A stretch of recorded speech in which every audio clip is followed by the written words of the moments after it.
चलिए अब हम बाकायदा आगाज़ करते हैं बूट कैंप 2 प्राइवेट लेबल और होलसेल मॉड्यूल 1 हमारा होगा, जिसमें एज़ डिस्कस के हम पढ़ेंगे कंपनी फॉर्मेशन क्या होती है, जर्मनी में कितने टाइप्स की कंपनीज़ हैं, वो कैसे बनती हैं, उनका नाम हम कैसे रख सकते हैं और उनमें टैक्सेस किस किस्म के टैक्सेस होते हैं, कितना कितना परसेंटेज आता है टैक्सेस का और किस-किस कंपनी टाइप के ऊपर क्या उनके ऊपर इफ़ेक्ट आता है टैक्स क्लासेस का या टैक्सेस का।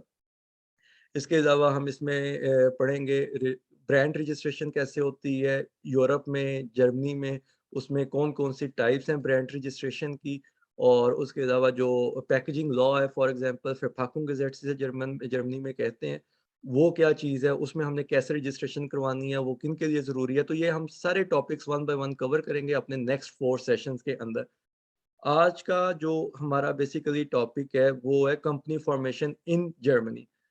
अच्छा before we start with the types of company formation कुछ क्वेश्चंस हैं जो हमने तरतीब दिए हैं मतलब जो हमारे प्रीवियस कह दें कि जो तजुर्बात हैं उनसे हम गुजरे हैं जो प्रीवियस हमारी लर्निंग है उनसे हमने गुजरने के बाद आप लोगों के लिए एक छोटा सा मालूमाती या क्वेश्चन एक तरतीब दिया है कि आप लोग इन लाइंस के ऊपर सोचें बिफोर रजिस्टरिंग योर कंपनी। ठीक है? ताकि आप लोगों को पता हो कि अगर आप लोगों ने आइंस्टीन इंटरनेशनल करवानी है, आप लोग क्यों करवा रहे हैं? आप लोगों ने GmbH करवानी है, क्यों करवा रहे हैं? आप लोगों ने अगर पार्टनरशिप करनी है किसी के साथ, तो आप लोगों के लिए कौन-सी चीज़ बेनिफिशियल हो सकती है? अच्छा बिफ़ोर मैं इसके साथ मज़ीद प्रोसीड करूँ, मुझे आप लोग बता दें कि आप लोगों को बेसिक जर्मन लैंग्वेज आती है या कोई ऐसा बंदा, ऐसा ट्रेनी है जिसको बिल्कुल भी जर्मन लैंग्वेज नहीं आती? क्योंकि मेरी आदत है मैं जर्मन टर्म्स को यूज़ करता हूँ। यूज़ इसलिए करता हूँ कि आपके ज़हनों में वो टर्म्स बैठें क्योंकि हमने इसे डेली बिज़नेस में यूज़ करना है। फिर जब आप इदारों में जाएँगे तो आपको वही टर्म्स बार-बार सुनने को मिलेंगी। लेकिन अगर कोई बंदा ऐसा है जिसको बिल्कुल जर्मन लैंग्वेज नहीं आती तो उसका फिर थोड़ा-सा मुझे तरीक़ेकार डिफ़रेंट करना होगा। अगर किसी को बिल्कुल जर्मन नहीं आती तो वो मुझे हैंड रेज़ कर दें या वैसे बता दें माइक ऑन करके।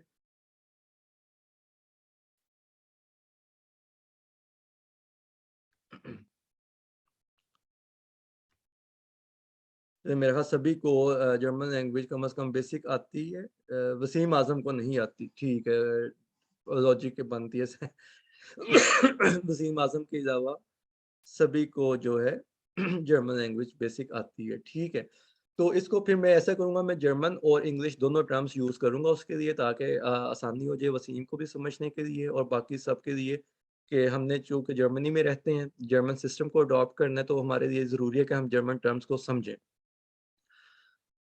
तो जो पहला स्टेप है हमारा कंपनी फॉर्मेशन जिसे हम कहते हैं उस पे हमने जाना है लेकिन उसके लिए हमें ज़रूरी है कि इन सवालों के जवाबात हमने ढूँढने हैं, ठीक है? इन सवालों के जवाबात क्यों ज़रूरी हैं ये अब हम इनको गो थ्रू करेंगे तो आपको पता चलेगा कि क्या क्वेश्चन है और ये क्या इफ़ेक्ट आपकी कंपनी फॉर्मेशन के ऊपर लेके आएँगे, ठीक? पहला सवाल है हमारा do you want to start business alone और इन अ टीम? ठीक? ये सवाल आपने खुद से करना है। आज पहले दिन आपने इन लाइन्स के ऊपर सोचना शुरू कर देना है कि आया आप आने वाले वक़्त में जो आपका कंपनी स्टार्टअप है वो आप सोलली उसे ओन करेंगे या आपके साथ कोई पार्टनर्स आएँगे, ठीक है? आज से आप इस पे स्टार्ट करें अपना सोचने का अमल कि आपने जो है पार्टनर के तौर पर किसी के साथ जॉइन करना है या आप सिंगल ओनर होंगे उस कंपनी के। उसके मुताबिक आप जो है फैसला कर सकते हैं कि आपने आइंसो इंटरनेशनल करवानी है, ऊगे करवानी है या गेम्बेहा में जाना है या आपने पार्टनरशिप बेस्ड कंपनीज़ के ऊपर जाना है, ठीक है? इसलिए ये ज़रूरी है कि आज से आप अपनी थिंकिंग प्रोसेस को स्टार्ट कर दें, ठीक? तो एक सवाल ये है जिसको आपने सोचना है। Next question is what is risk level involved in my business idea? अच्छा ये बहुत ज़रूरी है कि लायबिलिटी के ऊपर हमने चीज़ों को स्टडी करना है, सोचना है कि हमारा जो मैं बिज़नेस लॉन्च करने जा रहा हूँ जैसे प्राइवेट लेबल है फॉर एग्ज़ाम्पल प्राइवेट लेबल वालों के लिए ये चीज़ समझने की ज़रूरत है कि उनकी प्रोडक्ट से अगर किसी को नुकसान पहुँचता है तो उसकी सोलली रिस्पॉन्सिबिलिटी जो है वो प्राइवेट लेबल वालों के ऊपर आती है। अनटिल और अनलेस उन्होंने उसे कवर नहीं किया होगा। कवर करने से मुराद है एक तो इंश्योरेंसेस हैं, दूसरा ये कि अगर किसी की प्रोडक्ट से किसी के लिए मैं फॉर एग्ज़ाम्पल मुझे मिल्क इंटॉलरेंस है, ठीक है?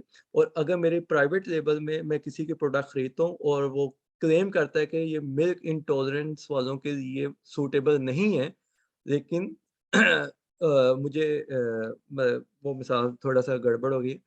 मैं दोबारा देता हूँ कि अगर मुझे मिल्क इंटॉलरेंस है कि मुझे दूध की कोई प्रोडक्ट खाता हूँ या पीता हूँ, तो मुझे उससे रिएक्शन होता है, ठीक है? और अगर किसी बंदे की कोई ऐसी प्रोडक्ट है, जो कि वो क्लेम करता है कि मिल्क इंटॉलरेंट पीपल उसकी प्रोडक्ट को कंज़्यूम करेंगे तो उन्हें कुछ नहीं होगा, ठीक है?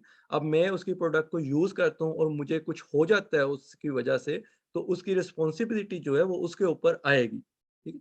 तो ये चीज़ बेसिकली बताने का मकसद है कि रिस्क लेवल हमने प्राइवेट लेवल के ऊपर स्पेशली सर्च करना है इसके ऊपर कि हमारी जो प्रोडक्ट है उसका क्या-क्या रिस्क इन्वॉल्व है और उसमें हमने कैसे उसके कैटर करना है।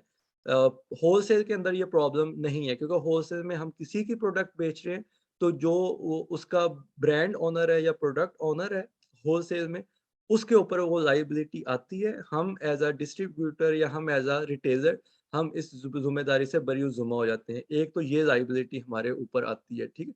दूसरी लायबिलिटी जो हमारे ऊपर आती है, वो ये आती है कि मेरा बिज़नेस अगर खुदा ना ख़ास्ता किसी भी वजह से, किसी भी वक़्त अगर मैं जो है बैंकरप्ट होता हूँ, तो जो लायबिलिटी है, वो कौन लेगा? बैंकरप्सी की मेरे ऊपर लोन आ गया फॉर एग्ज़ाम्पल या मेरे ऊपर लोगों के पैसे उधार हैं, मैंने किसी का 50,000 यूरो देना है या 1 लाख यूरो में मकरूज़ हो गया हूँ, किसी भी वजह से बिज़नेस का मेरा डिज़ास्टर हो गया, तो अब वो लायबिलिटी किसके ऊपर है? ये हमने सोचना है कि मेरे बिज़नेस में ये भी रिस्क है ना, ये भी रिस्क है, आपका प्रोडक्ट लायबिलिटी है, आपकी फाइनेंशियल लायबिलिटी है, ठीक है? ये लायबिलिटीज़ आपने सोचनी है कि मेरे बिज़नेस में कितना रिस्क इन्वॉल्व है और मैंने उस रिस्क में किसको लायबिलिटी देनी है, अपनी ज़ात को देनी है या उस लायबिलिटी को मैं चाहता हूँ कि मिनिमम करूँ, ठीक है? ये वो चीज़ें हैं जो आपने खुद से सोचनी है। हम आपको बताने का मकसद ये है कि हम आपको बताएँगे। फैसला आपने खुद करना है कि जब आपने आइंसुल-उन्टरनेमर रजिस्टर करवानी है तो उस पे कि कौन लायबिलिटी टेक ओवर करेगा और अगर आप गेम पे हमें जा रहे हैं तो उस सिनेरियो में क्या होगा? या अगर आपने सोल प्रोप्राइटर ही बनना है तो उसमें आप कैसे इन लायबिलिटीज़ को कवर कर सकते हैं? कौन-कौन सी ऑप्शंस हैं? वो हम डिस्कस भी करते जाएँगे आगे। लेकिन बताने का मकसद है कि आज से आपकी जो लर्निंग है वो इन पैरामीटर्स के ऊपर शिफ्ट हो जाएगी। और नेक्स्ट आपका आ जाएगा how much start capital do I have? ठीक, कि मेरे पास शुरू में कितने पैसे हैं जो मैं इन्वेस्ट करना चाहता हूँ अपने सेटअप के अंदर, क्योंकि ये बहुत ज़रूरी है कि आपको पता हो कि आपने जीएमपीएच जो है, अच्छा जीएमपीएच इज़ लाइक प्राइवेट लिमिटेड, ये मैं वसीम के लिए रिपीट कर रहा हूँ कि जस्ट लाइक प्राइवेट लिमिटेड के उसमें आपके पास जो है ना एक स्टार्ट कैपिटल होना चाहिए। जर्मनी के अंदर रूल है कि आप जब जीएमपीएच या यूजी करवाते हैं तो आपको एक मिनिमम अमाउंट जो है बैंक में रखनी पड़ती है और जब आप सोल प्रोप्राइटर होते हैं तो उसमें आप without putting any deposit in the bank आप अपनी कंपनी को स्टार्ट कर सकते हैं। तो ये इसलिए आपने सोचना है कि आपके पास स्टार्ट कैपिटल कितना है, आपने इन्वेंट्री उसमें से कितने की लेनी है और आपने अगर यूजी बनानी है या जी यूजी में आपके पास ऑप्शन होती है कि आप 1 यूरो से लेके तो 12,500 यूरो तक उसमें रख सकते हैं। और जीएमबीएच जो है उसमें मिनिमम आपको 12,500 यूरो चाहिए होते हैं, उसके बगैर आप जीएमबीएच जो है रजिस्टर नहीं करवा सकते। तो यानी आप अपना कैपिटल बाउंड कर रहे हैं इन कंपनीज़ की सूरत में। अगर आप जीएमबीएच बनाते हैं या यूजी बनाते हैं तो आपका कैपिटल थोड़ा बाउंड हो जाता है। आपकी इन्वेंटरी के लिए आपके पास पैसे अलग से पड़े होने चाहिए, जबकि आप सोल प्रोप्राइटर के तौर पर अगर जाते हैं तो आपको ये इश्यू नहीं आता कि आपका कोई पैसा बाउंड हो रहा है ना डिपॉज़िट की सूरत में, तो वो फुली आपके पास जो पैसे हैं 100% आपके पास इन्वेंटरी के या अपने बिज़नेस को रन करने के लिए मौजूद है। नेक्स्ट क्वेश्चन हमारा आता है how much paper work do I want to have? ठीक है? हर कंपनी फॉर्मेशन जो है उसमें कुछ ना कुछ ब्यूरोक्रेसी है, ब्यूरोक्रेटिक थिंग्स हैं जिनको आप पेपर वर्क हम कहते हैं, डॉक्यूमेंटेशन हम कहते हैं। तो ये अभी आपको जब हम आगे नेक्स्ट स्लाइड पे जाएँगे तो आपको पता चलेगा कितना पेपर वर्क किस-किस चीज़ के अंदर इन्वॉल्व है। तो ये आपने खुद सोचना है कि मैं किस किस हद तक मैं ब्यूरोक्रेटिकली जो जो चीज़ें हैं उनमें इन्वॉल्व होना चाहता हूँ और कितनी कितना मैं फ्लेक्सिबल होना चाहता हूँ कि मैं कम से कम ब्यूरोक्रेटिक जो चीज़ें हैं उसमें अपने आप को उलझाऊँ, ठीक है? तो ये सब ऑप्शंस मौजूद हैं। आपको बताने का मकसद है कि आप लोग माइंड प्रिपेयर करें अब अपना। And how quickly do I want to start my company? ठीक है? ये भी एक टॉपिक है, क्वेश्चन है और बहुत अहम है कि अगर मैं यूजी या जीएमपीएच रजिस्टर करवाना चाहता हूँ तो वो थोड़ा लेंथी प्रोसेस है as compare to sole proprietor. Sole proprietor आपका सबसे easiest way of starting your company. सबसे आसान तरीका जो है वो सोल प्रोप्राइटर है। उसके बाद जितने भी तरीके हैं वो थोड़े से ब्यूरोक्रेटिक हो जाते हैं, उनमें टाइम ड्यूरेशन थोड़ा-सा बढ़ जाता है।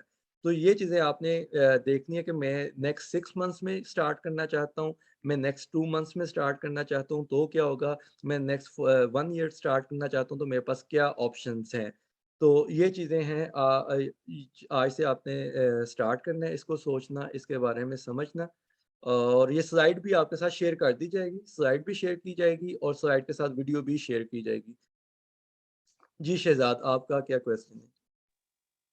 जी, मेरा क्वेश्चन रिगार्डिंग पॉइंट 2 है, जिसमें हम बात कर रहे हैं अबाउट प्रोड thinking about product liability and financial liability.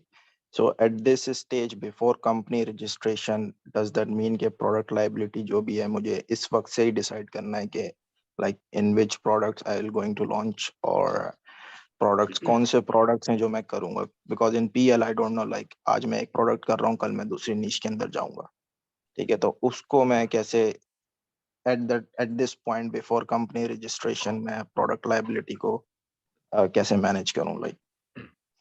अच्छा, इस पॉइंट के ऊपर तो अभी आपको प्रोडक्ट का आइडिया नहीं है, लेकिन बताने का मकसद है कि ये चीज़ें आपने सोचनी है, आप जो भी नीश डिफाइन करेंगे, आपने उस नीश के अंदर जाके रिस्क को देखना है और उसको समझना है कि इसमें क्या रिस्क इन्वॉल्व है और उसको मैंने कैसे कवर करना है। मतलब जैसे फॉर एग्ज़ाम्पल एक बहुत पुरानी केस स्टडी आई कि जी माइक्रोवेव यूएसए के अंदर माइक्रोवेव पे किसी ने जो ना कुछ ऐसा काम किया कि जो रिकमेंडेड ही नहीं होता ना, कॉमन सेंस की बात है, लेकिन उसने स्यू किया कि कंपनी ने लिखा नहीं हुआ कि आप ये चीज़ माइक्रोवेव के अंदर नहीं कर सकते, ठीक है? तो बताने का जो मकसद है वो सिर्फ़ ये है कि एज़ अ एंटरप्रेन्योर आपने इस चीज़ को कब सोचना है कि प्रोडक्ट की लायबिलिटी भी आप पे आएगी प्राइवेट लेवल में और फाइनेंसिस की लायबिलिटी भी आपके ऊपर आएगी। तो उसको कैसे कवर करना है? प्रोडक्ट को आपने रिसर्च करनी है, डेफ़िनेटली जो भी आपकी निश होगी वो आज कुछ हो सकती है, कल कुछ हो सकती है, तो उसमें कोई इश्यू नहीं है आपके लिए। आप इतना स्पेसिफ़िक ना भी हो निश के बारे में, लेकिन जब आप फाइनल करेंगे उस नीश को, तो आपने ये रिसर्च करनी है फिर जाके कि इसमें रिस्क क्या इन्वॉल्व है और मैं उसे कैसे कवर अप करूँगा। मुझे क्या इंस्ट्रक्शंस लिखनी है, जैसे मतलब आपको डिस्क्रिप्शन में आप बता सकते हैं, मतलब कोई इतना लंबा-चौड़ा काम नहीं है वो। सिर्फ़ बताने का मकसद है कि ये रिस्क इन्वॉल्व है। बिकॉज़ ज़्यादा रिस्क हम जो डिस्कस करेंगे वो फाइनेंशियल रिस्क है। क्योंकि आइंसो इंटरनेशनल पे जो सोल प्रोप्राइटर है उस पे जो आपकी लायबिलिटी है वो 100% लायबिलिटी आपकी अपनी होती है। आप अपने पर्सनल एसेट्स के साथ भी उसमें लायबल होते हैं। जबकि जीएमबीएच या जो प्राइवेट लिमिटेड है, यूजी है, उसमें आपकी जो लायबिलिटी है वो मिनिमम हो जाती है, उस डिपॉज़िट के ऊपर जो आप बैंक में जमा करवाते हैं, ठीक है? तो ये फ़र्क है बताने का कि फाइनेंशियल रिस्क को आपने कवर करना है और प्रोडक्ट रिस्क को कवर करना है। वो आप कैसे करेंगे वो with the passage of time आप खुद भी उसको सीखते जाएँगे, वो डिस्कस होती जाएँगी, चीज़ें बार-बार आएँगी। जी शहज़ाद कोई और क्वेश्चन है आपका या खत्म हो गया ये? जी, जी, बस यही क्वेश्चन था। ठीक हो गया, चलिए। हम जाते हैं नेक्स्ट स्लाइड के ऊपर। अच्छा, हम जो है बेसिकली 2 एंटिटीज़ में डिफाइन किया जाता है जर्मनी के अंदर लोगों को। एक होता है नटुरलिश पर्सोनल जिसे इंग्लिश में नेचुरल पर्सन कहते हैं। मतलब natural person is everyone every person who exist. मतलब मैं भी एक नेचुरल पर्सन हूँ, आप सब भी नेचुरल पर्सन्स हैं और आप लोग जो है पूरा इख्तियार रखते हैं कंपनी बनाने के ऊपर। हर बंदे का राइट है कि वो कंपनी बना सकता है। बाय लॉ गवर्नमेंट नहीं किसी को रोक सकती कि वो कंपनी ना बनाए, ठीक है? लेकिन नेचुरल पर्सन के ऊपर क्या होता है कि पूरी ज़िम्मेदारी नेचुरल पर्सन के ऊपर आती है उस कंपनी की। इसी तरह एक टर्म है यूरिस्टिशियल पर्सन। यूरिस्टिशियल पर्सन जो होता है लीगल पर्सन होता है, ठीक है? लीगल पर्सन से मुराद है कि आप किसी एंटिटी के अंदर एज़ अ रिप्रेजेंटेटिव उस कंपनी को रिप्रेजेंट कर रहे हैं, उसमें आपकी लायबिलिटीज़ जो हैं, वो रिस्ट्रिक्ट हो जाती हैं आपके टास्क के साथ। तो ये थोड़ा फ़र्क है, नोटोरियस पर्सोनल में आप मुकम्मल तौर पर लायबल होते हैं। यूरिस्टिशियल पर्सोनल यानी लीगल पर्सन के तौर पर आपकी जॉब है उसको डिस्क्राइब किया जाता है। उस जॉब डिस्क्रिप्शन के अंदर आप रहते हुए उस कंपनी के लिए लायबल होते हैं। उस जॉब डिस्क्रिप्शन से बाहर आपकी लायबिलिटी खत्म हो जाती है उस कंपनी के अंदर रहते हुए। तो ये थोड़ा-सा टर्म को बताने का मकसद है कि इनके हवाले से नेक्स्ट जो चीज़ें आएँगी कंपनी फॉर्मेशन में, आपको ये चीज़ें बार-बार सुनने को मिलेंगी। नोटोरियस पर्सोनल और यूरिस्टिशियल पर्सोनल, ठीक है? नेचुरल पर्सन्स जो हैं वो हम सब अभी भी हैं, बगैर कंपनी बनाए हुए भी हम नेचुरल पर्सन हैं और जब हम कंपनी बनाते हैं, उसमें भी जब सोल प्रोप्राइटर में जाते हैं तो उसमें हम नेचुरल पर्सन के तौर पर कंसीडर किए जाते हैं, ठीक है? सोल प्रोप्राइटर और जितने भी हमारे कंपनीज होंगी जो हमारे नाम पे रजिस्टर होंगी, हमारे पर्सनल नेम पे रजिस्टर होंगी, उनमें हम as a natural person act करेंगे। और जितनी भी कंपनीज होंगी जिनमें हम एज अ अपने नाम पे हम नहीं जाएंगे, जैसे GmbH है या UG है, उसमें वो कंपनी एक एंटिटी है, उस कंपनी के अंदर हम एज अ Geschäftsführer जाते हैं या Gesellschafter जाते हैं, तो वो हम juristische Personen हो जाते हैं, यानी लीगल पर्सन हो जाते हैं उस कंपनी के अंदर। तो ये एक बुनियादी फ़र्क है जिसको हमने समझना है कि जर्मनी के अंदर या वर्ल्ड वाइड भी आई गेस के ऐसे ही है कि नेचुरल पर्सन्स हैं और लीगल पर्सन्स हैं, ठीक?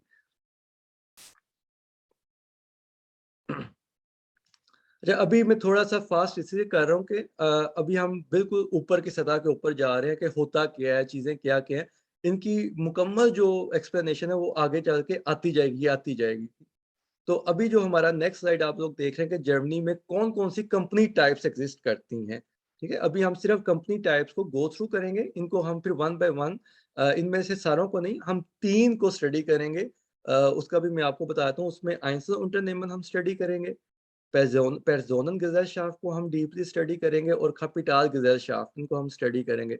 Einzelunternehmen is like sole proprietor, Personengesellschaft जो है पर्सन बेस्ड कंपनीज़ जो हैं उनको Personengesellschaften कहा जाता है। इसमें पार्टनरशिप्स होती हैं। पार्टनरशिप्स का जो है वो इसमें आएगा। पर्सन बेस्ड पार्टनरशिप्स आप इसको कह सकते हैं, वो इस कैटेगरी में आएगा। और जो Kapitalgesellschaften है कैपिटल बेस्ड, जैसे हमने पढ़ा कि आपको बैंक में डिपॉज़िट करवाना पड़ता है पैसा, तो उसमें ये आता है Kapitalgesellschaften, उसमें AG है, Aktiengesellschaft कहते हैं, ये पब्लिक लिमिटेड है। GmbH जो है इसको हम प्राइवेट लिमिटेड कहते हैं। UG जो है ये GmbH की मिनी फॉर्म है, ठीक है? GmbH में आपको 12,500 यूरो कम से कम डिपॉज़िट करवानी है और UG में सेम आपका तरीक़ेकार है जो GmbH में है, लेकिन इसमें डिपॉज़िट आपकी मर्ज़ी है, आप 1 यूरो से लेके तो जितने मर्ज़ी पैसे चाहें डिपॉज़िट करवा सकते हैं, 500, 1000, 2000 लेकिन अगर आपने 12,500 करवाने हैं तो आप राइट अवे स्टार्ट करेंगे GmbH के साथ। तो ये थोड़ा-सा आपको बुनियादी फ़र्क बताया। इसके अलावा भी कंपनी फ़ॉर्म्स हैं जिनको हम मिक्स फ़ॉर्म्स कहते हैं, ठीक है? मिक्स फ़ॉर्म में GmbH और KG जो है वो बेसिकली यहाँ पे बेस कर रहा है। नहीं सॉरी, केजी हमारा यहाँ पे बेस कर रहा है पर्सन बेस्ड कंपनीज़ में। तो यहाँ से आप देखें कि ये मिक्स फॉर्म भी एग्ज़िस्ट करती हैं, लेकिन वो हमारे लिए अभी इतना ज़रूरी नहीं है या इतनी डिटेल में जाना। हमारे लिए बेसिकली ज़रूरी होगा कि हम Einzelunternehmen, सोल प्रोप्राइटर को समझेंगे, पर्सन बेस्ड कंपनीज़ को समझेंगे और कैपिटल बेस्ड कंपनीज़ को समझेंगे।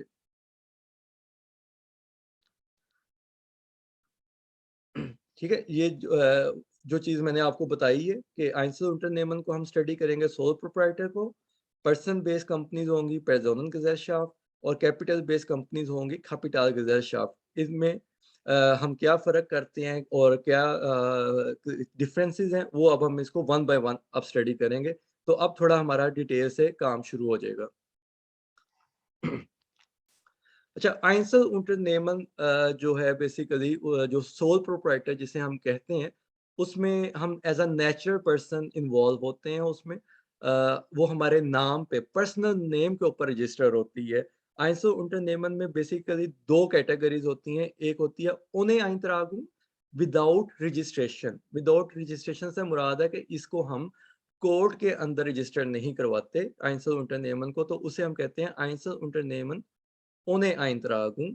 अच्छा, इसका बुनियादी फ़र्क क्या है कि Einzelunternehmen ohne Eintragung जो है उसमें हम अपने नाख़नामे के ऊपर या हमारा जो सरनेम है, उसके ऊपर हमारी कंपनी नेम भी बेस करता है। ठीक है? अब आपने थोड़ा-सा इन चीज़ों को आइडेंटिफ़ाई करना है कि फ़र्क कहाँ पे आ रहा है, ठीक? इस पे हमारी जो कंपनी नेम होगा, उस पे लाज़िम है कि हमारा सरनेम शामिल होगा। उसके बगैर हम कंपनी रजिस्टर ही नहीं करवा सकेंगे ohne Eintragung यानी विदाउट रजिस्ट्रेशन। जो हम कंपनी टाइप अभी डिस्कस कर रहे हैं, उसमें हमारे सरनेम के ऊपर कंपनी रजिस्टर होगी। ठीक है? एक चीज़ बुनियादी फ़र्क ये आ गया। और दूसरा जो पॉइंट हमने किया लायबिलिटीज़ का, इसमें 100% हमारी लायबिलिटी हम प्राइवेट एसेट्स के साथ भी लायबल होंगे, ठीक? तो इसको मैं थोड़ा-सा पढ़ता हूँ ताकि आपको थोड़ा मज़ीद इन डेप्थ में समझ आए कि चीज़ों को किस तरह से डिफ़ाइन किया गया है। अच्छा, सोल प्रोप्राइटरशिप जो है ये ist die häufigste Unternehmensform bei Gründungen. Ein Einzelunternehmen lässt sich einfach und unkompliziert gründen, und ist für alle geeignet, die ihr Unternehmen alleine, also ohne weitere Partner gründen möchten, ठीक? कि जो लोग अकेला काम करना चाहते हैं विदाउट एनी पार्टनर, ठीक है? पहला सवाल जो हमने रखा था कि आपने अकेले कंपनी बनानी है या पार्टनर्स के साथ जाना है, तो वो इसलिए था कि अगर आप अकेले करना चाहते हैं तो आपके पास ऑप्शन नंबर 1 सोल प्रोप्राइटर की भी आ गई, ठीक? कि इसमें आप अकेले काम करेंगे, इसमें आपके पास जो है नाम की जो है लिमिटेशन है कि आपके सरनेम के ऊपर कंपनी रजिस्टर होगी और सरनेम आपकी कंपनी का लाज़मी हिस्सा बनेगा, ठीक है? अच्छा, इसका जो बुनियादी डिसएडवांटेज है वो ये है कि आप इसमें अपने प्राइवेट एसेट्स के साथ भी 100% लायबल होंगे।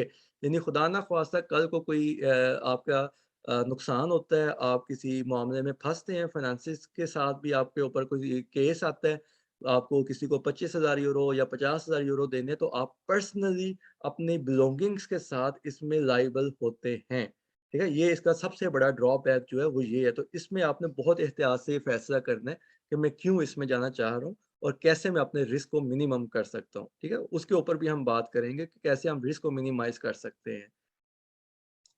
अच्छा, इसमें जो नंबर ऑफ फाउंडर्स हैं वो 1 है। आपको कोई बुनियादी स्टार्ट कैपिटल नहीं चाहिए। जो हाफ्टुंग है यानी आपकी जो लायबिलिटी है वो अनबेशरैंक्ड है। मतलब आप 100% लायबल हैं इसके अंदर। इसका जो फॉर्मेशन का जो प्रोसेस है, ग्रूंडिंग्स प्रोसेस, वो सिंपलेस्ट है और सबसे चीप भी है और सबसे कम ब्यूरोक्रेटिक है, ठीक है? ये इसका जो सबसे बड़ा फ़ायदा वो ये है। क्यों सबसे ज़्यादा लोग इस पे जाते हैं कि ये सिंपल है, कॉस्ट इफेक्टिव है, बहुत चीप है और इसमें ब्यूरोक्रेसी बहुत कम इन्वॉल्व है। अच्छा, इसमें कितनी किस्म के आपको टैक्सेस से पालना पड़ता है, ये भी आपको मैं टैक्सेस का अलग से टॉपिक आएगा, सिर्फ अभी बताने का मकसद है कि टाइप ऑफ टैक्सेस भी कंपनी टाइप के ऊपर डिपेंड करती है। जैसे अभी हम अगर Einzelunternehmen यानी सोल प्रोप्राइटर को डिस्कस कर रहे हैं, तो इस पे आपको Gewerbesteuer यानी ट्रेड टैक्स आता है, वैट टैक्स आता है और इसके अलावा आपका इनकम टैक्स जिसे हम Einkommensteuer कहते हैं। तो इसमें 3 किस्म के टैक्सेस से हमें डील करना पड़ता है सोल प्रोप्राइटरशिप के अंदर, ठीक? इसकी जो जो फॉर्मेशन कॉस्ट है वो 50 से तकरीबन 20 से 50 यूरो की है, यानी ये सबसे cheapest form of company formation वो Einzelunternehmen ohne Eintragung यानी sole proprietor without court registration जो है उसमें ये चीज़ें हमें मिलती हैं, ये फ़ायदे मिलते हैं और एक नुकसान जो इसमें सबसे बड़ा नुकसान है वो लायबिलिटी का है, ठीक है? अच्छा, इसमें जो दूसरी किस्म है वो है Einzelunternehmen mit Eintragung, ठीक है? यानी sole proprietorship with court registration. अच्छा, अब इसमें फ़र्क क्या है विद रजिस्ट्रेशन और विदाउट रजिस्ट्रेशन में क्या फ़र्क है? अच्छा, इसमें जो सबसे बुनियादी फ़र्क है वो ये कि हम कोर्ट में रजिस्टर करवाते हैं, तो उसमें हमें थोड़ा-सा लीगली हमें इन्वॉल्व होना पड़ता है क्योंकि हम कोर्ट के अंदर जाके खुद को रजिस्टर करवा रहे हैं अपनी कंपनी को। इसका फ़ायदा क्या है हमें कोर्ट में रजिस्ट्रेशन करवाने का? कि जैसे हमने पढ़ा कि विदाउट रजिस्ट्रेशन जो कंपनी है उसमें हमारा सरनेम इन्वॉल्व होता है। उसमें सरनेम को इन्वॉल्व किए बगैर हम कंपनी को रजिस्टर्ड नहीं करवा सकते। व्हेयरएज़ जो हमारी ये कंपनी टाइप है सोल प्रोप्राइटर विद रजिस्ट्रेशन, इसमें हम अपनी मर्ज़ी का नाम ले सकते हैं। ठीक है? इसमें हमारी कंपनी नेम हम अपनी मर्ज़ी का कर सकते हैं। फॉर एग्ज़ाम्पल मेरी कंपनी का नाम है green wave networking EK, EK stands for Eingetragener Kaufmann। इसी तरह EK F भी हो सकता है, Eingetragener Kauffrau, ठीक है? कि लेडीज़ के लिए Kauffrau है और जेंट्स के लिए Kaufmann। EK यानी ई और के का हमें इज़ाफ़ा करना पड़ता है। मैं अपनी कंपनी के नाम को ग्रीन वेव नेटवर्किंग नहीं लिख सकता, बल्कि मैं जहाँ भी लिखूँगा green wave networking E dot के में लिखना है। मुझे लीगली मैं बाउंड हूँ, लेकिन फ़ायदा क्या है मुझे कि मैंने अपनी मर्ज़ी का नाम चूज़ किया है ग्रीन वेव नेटवर्किंग, ठीक है? तो ये एक फ़ायदा है कि अब किसी को नहीं पता कि मेरा सरनेम क्या है, इसमें इन्वॉल्व नहीं है। व्हेयरएज़ इसमें कन्वर्ट करने से पहले मैंने सोल प्रोप्राइटरशिप विदाउट रजिस्ट्रेशन में इन्वॉल्व था, तो उस पे मेरी कंपनी का नाम महमूदुल हसन मेरा सरनेम है, तो महमूदुल हसन के साथ मेरी कंपनी का नाम शुरू या एंड होता था। यानी वो पार्ट ऑफ कंपनी नेम था मेरा सरनेम।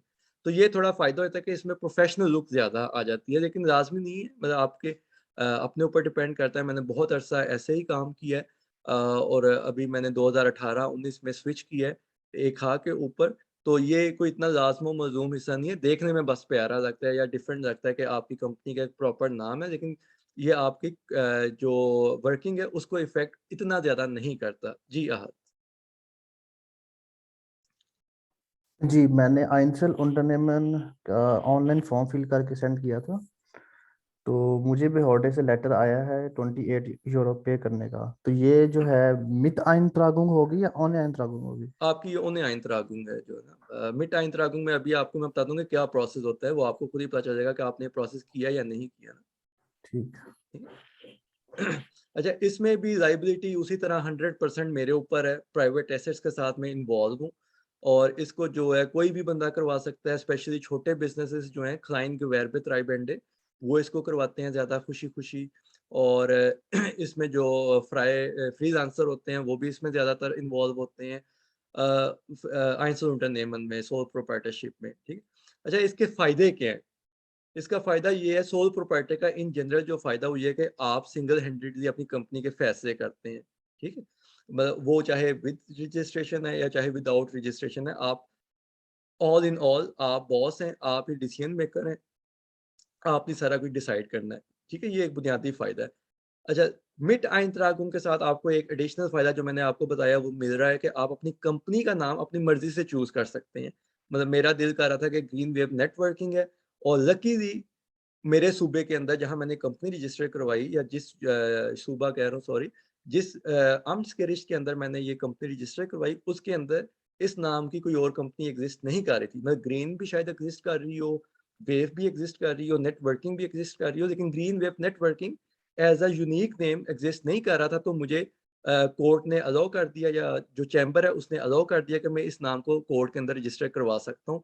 तो ये आपने अगर अपनी मर्ज़ी का नाम लेना है, तो आपने चैम्बर में जाके वहाँ पे चेक करना है।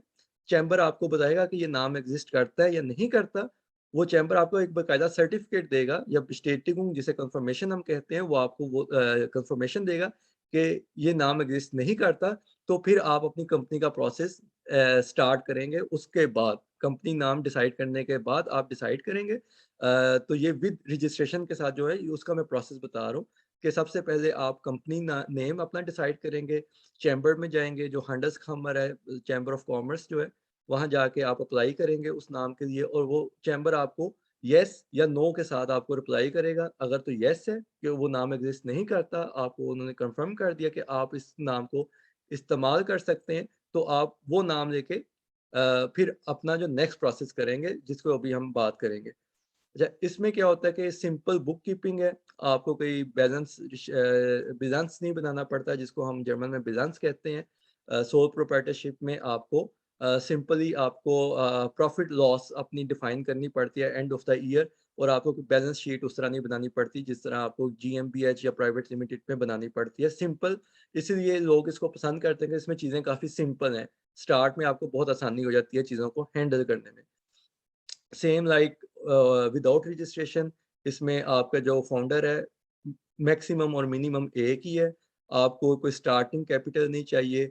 हाफ्टुम जो है वो आपकी लिमिटेड नहीं है बल्कि अनलिमिटेड आपके ऊपर फॉल करती है। इसका जो प्रोसेस है इट्स सेम लाइक ये सिंपल है, चीपर है। लेकिन इसमें जो फ़र्क है ये देखें अब नोटारियल है बेग्लॉबिगुम यानी आपको नोटरी रिपब्लिक से इसकी करवानी है रजिस्ट्रेशन करवानी है। अच्छा, इसका प्रोसेस को अब हम थोड़ा-सा स्टडी करते हैं कि इसका प्रोसेस क्या है। जैसे मैंने आपको बताया कि इसका प्रोसेस ये है कि आपने सबसे पहले तो नाम चूज़ करना है, नाम चूज़ करके आप चैम्बर में जाके वहाँ से अपना कन्फर्मेशन लेटर लेके आएँगे। उस कन्फर्मेशन लेटर को लेके आपने gewerbe Amt जाना है, जो आपका gewerbe Amt होगा उस पे जाना है, उसमें जाके आपने उस नाम को रजिस्टर करवा देना, वो आपको gewerbe Meldung दे देंगे। अच्छा, उस gewerbe Meldung को लेके आपने फिर जो है नोटार के पास है ना, नोटरी पब्लिक के पास जाना है और उसको आपने जाके कहना है कि ये आपने रजिस्टर करना है कोर्ट के अंदर, ठीक है? वो लेटर भी आप दे देंगे उसको जो आपको IHK या चैम्बर से मिला है वो भी दे देंगे, gewerbe Amt वाला भी आपके पास आ जाएगा। तो ये एक मतलब कंबाइंड प्रोसेस है, ठीक है? इसमें तरतीब थोड़ी-सी आगे-पीछे भी हो सकती है लेकिन नॉर्मली प्रोसेस जो है उसका फ्लो जो है वो इसी तरह बनता है। उसमें आप नोटार के पास जाएँगे, नोटार आपको फिर एक प्रोसेस के थ्रू आपसे साइन लेगा, आपको जो है कोर्ट के अंदर रजिस्ट्रेशन आपकी फाइल कर देगा। कोर्ट जो है इसके ऊपर डिसीजन लेगी और आपको एक कोर्ट का नंबर देगी जिसे HRA भी कहते हैं और HRB भी कहते हैं। वो आपको कोर्ट एक नंबर दे देगी। वो आपका बेसिकली हैंडल रजिस्टर नंबर होता है वो ना, HR stands for handle register. तो वो आपको एक नंबर मिलेगा, वो हर कंपनी जो कोर्ट के अंदर रजिस्टर है उसके पास ये नंबर मौजूद होता है, ठीक है? तो वो जब आपको नंबर मिलेगा तो तब आप ऑफिशियली कंपनी ओन करना शुरू हो गए या कंपनी के साथ आप काम शुरू कर सकते हैं। वो नंबर आपके पूरे हो जाएंगे। उसको हम कहते हैं आइंतरागुंग इंस हैंडल रजिस्टर, यानी जो ट्रेड रजिस्टर है उस कोड के अंदर पड़ा हुआ जिस इलाके में आप रजिस्टर करवा रहे हैं। मेरी कंपनी ब्रेमन में रजिस्टर है, रहता मैं हैम्बर्ग में हूँ, ठीक है? तो ये समझने की जरूरत है कि आप कंपनी कहीं भी रजिस्टर करवा सकते हैं, चाहे आप हैम्बर्ग में रहते हैं, फ्रैंकफर्ट में रहते हैं, आप कहीं भी कंपनी रजिस्टर करवा सकते हैं। वो कोई बंदिश नहीं है कि आप उस इलाके में रहते हो। मेरी कंपनी अब चूंकि ब्रेमन में रजिस्टर मैंने करवाई है, तो मेरी जो कोर्ट है, कोर्ट ऑफ रजिस्ट्रेशन, वो हैम्बर्ग नहीं है, ब्रेमन है, ठीक है? तो इसी तरह जहां आप कंपनी रजिस्टर करवाना चाहते हैं उसी इलाके की कोर्ट के अंदर जाके आप कंपनी को रजिस्टर करवाएंगे। अच्छा, इसमें जो टैक्सेस हैं वो सेम लाइक विदाउट रजिस्ट्रेशन के सेम लाइक वही टैक्सेस हैं। Gewerbesteuer यानी कि ट्रेड टैक्स है, Umsatzsteuer यानी वैट है, और Einkommensteuer जो है यानी आपका इनकम टैक्स है, वो सेम है। मतलब ohne Eintragung हो या mit Eintragung हो, यानी विद रजिस्ट्रेशन और विदाउट रजिस्ट्रेशन टैक्सेस सेम है सोल प्रोप्राइटर के अंदर। और इसकी जो प्रोसेस कॉस्ट है वो तकरीबन 100 से 150 या 100 से 200 यूरो तक वेरी करती है। नॉर्मली 100 से 150 यूरो के अंदर इसमें नोटार की कॉस्ट भी है, अम्स के रिश की फीस भी शामिल हो जाती है, इन कोर्ट की फीस भी शामिल है, और गैर पे हम यानी जो अदारा है जहाँ पे हम अपनी कंपनी रजिस्टर करवाते हैं उनकी कंप्लीट फीस जो तकरीबन 100 से 150, मैक्सिमम किसी केस में शायद 200 यूरो तक भी जा सकती हो, लेकिन अभी तक मुझे सुनने में नहीं आया कि 200 यूरो या 150 से ऊपर कभी गया हो। जी आहत, आपका कोई क्वेश्चन है? जी आपने कहा जब हमें कोर्ट से वो लेटर मिलेगा और कि हमारी कंपनी ट्रेड रजिस्टर में रजिस्टर हो गई है, तो ट्रेड रजिस्टर में वो रजिस्टर होने का मतलब ये है कि फिर क्या हम लोग वो वाली आइटम्स भी सेल कर सकते हैं जो कंज्यूमर इलेक्ट्रॉनिक्स है या जिनके लिए हमें ट्रेड लाइसेंस चाहिए? अच्छा, जो आपका है ना, इसका कोर्ट से लेना देना नहीं है, कोर्ट के रजिस्ट्रेशन से इससे लेना देना नहीं है। ये जब आप गवैर पे आम जाते हैं ना, जो मतलब आप अपनी कंपनी रजिस्टर करवाने जाते हैं गवैर पे आम के अंदर, जो हमारा ट्रेड ऑफिस है उसके अंदर, तो वहाँ ना आपको डिफाइन करना पड़ता है कि आप क्या क्या सेल करना चाहते हैं, ठीक है? उसमें फॉर एग्जांपल अब मैं जो है कपड़े सेल करना चाहता हूँ, मैं जूते सेल करना चाहता हूँ, और मैं बच्चों के स्कूल बैग सेल करना चाहता हूँ, यानी ऐसी चीज़ें जिनसे किसी को कोई नुकसान नहीं पहुँचता, उसके लिए मुझे परमिशन लेने की ज़रूरत नहीं है। लेकिन अगर मैं मेडिसिन सेल करना चाहता हूँ, अगर मैं लाइसेंस्ड आइटम सेल करना चाहता हूँ, तो फिर आपको पूछा जाता है कि क्या आपके पास इसकी एलिजिबिलिटी है कि आप इसको सेल कर सकते हैं या नहीं। तो इसलिए जब आपने गवैर पे अम्प में जाके अपना लिखने के आप क्या कारोबार करना चाहते हैं, उसकी नेचर क्या है, तो वो आपसे पूछते हैं कि इसकी नेचर क्या है। तो उसके अंदर आपने वो सारी चीज़ें लिखनी है, मतलब वो एक चीज़ भी हो सकती है, वो 10 चीज़ें या 20 चीज़ें भी हो सकती हैं, तो आप इसको थोड़ा जनरलाइज़ भी करें, ठीक है? ये बेहतर होता है आपके फ्यूचर के लिए कि आज आप कुछ सेल कर रहे हैं, कल आप कुछ और सेल करना चाहते हैं, तो आपको बार-बार चेंजेस नहीं करवानी पड़ेंगी जाके, तो आप एक ही दफ़ा डाइवर्सिफिकेशन में चले जाएँ और 1 से 10, 15, 20 आइटम्स आप उसमें लिखवा दें या जनरलाइज़ कर दें चीज़ों को, ताकि आपको बाद में परेशानी ना हो। बाकी जो आपका सवाल है लाइसेंस वाली, तो अगर आपकी मतलब अब मैं आपको बताता हूँ कि मेरा जो बेसिक बिज़नेस है वो है स्क्रैप का, प्लास्टिक स्क्रैप का, उसमें मुझे किसी लाइसेंस की ज़रूरत नहीं है। ठीक है, मैं ट्रेडिंग कर रहा हूँ, मुझे कोई लाइसेंस नहीं चाहिए, ठीक है? लेकिन जैसे ही मैं कहूँगा कि मैंने स्क्रैप वो वाला कलेक्ट करना है, जो एमुनिशन है, जिसे हम वाफ़न कहते हैं, अगर मैंने उसका स्क्रैप जमा करना है, तो गवैर पे हम मुझसे पूछेगा कि क्या मेरे पास सर्टिफ़िकेशन है या मेरे पास उसका लाइसेंस है, तो फिर मुझे उसका प्रोसेस करना होगा। तो ये आपने चेक करना है कि आप जो चीज़ रजिस्टर करवाना चाह रहे हैं गवैर पे अम्प के अंदर, वो लाइसेंस होना चाहिए उसका या नहीं होना चाहिए।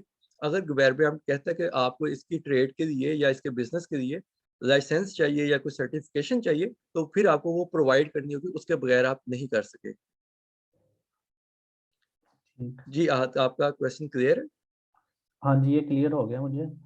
तो एक क्वेश्चन फॉर एग्जांपल इसमें जो है मुझे क्वेश्चनर में आंसर आया था, इस पूछा उन्होंने कंज्यूमेबल जो इलेक्ट्रॉनिक्स हैं, तो उसमें क्या ये चीजें भी आती हैं? फॉर एग्जांपल छोटे जो हेडफोन या हैंड फ्री या इस तरह की चीजें भी उसमें आती हैं इलेक्ट्रॉनिक्स में या नहीं?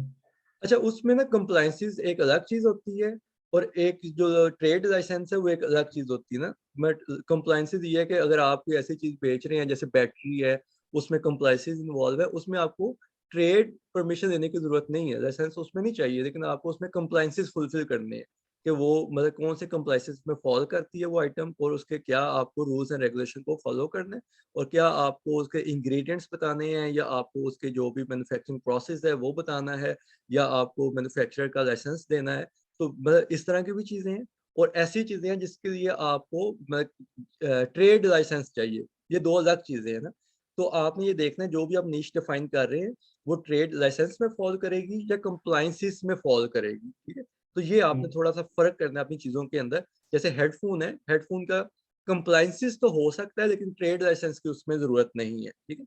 लेकिन ठीक है। अगर मैं मेडिसिन में जाता हूँ तो उसमें मुझे ट्रेड लाइसेंस भी चाहिए होगा कि क्या मैं एलिजिबल भी हूँ ये चीज़ें सेल करने के लिए, मेरी इतनी एजुकेशन या इतनी क्वालिफिकेशन भी है कि मैं इन चीज़ों को सेल कर सकता हूँ, ठीक?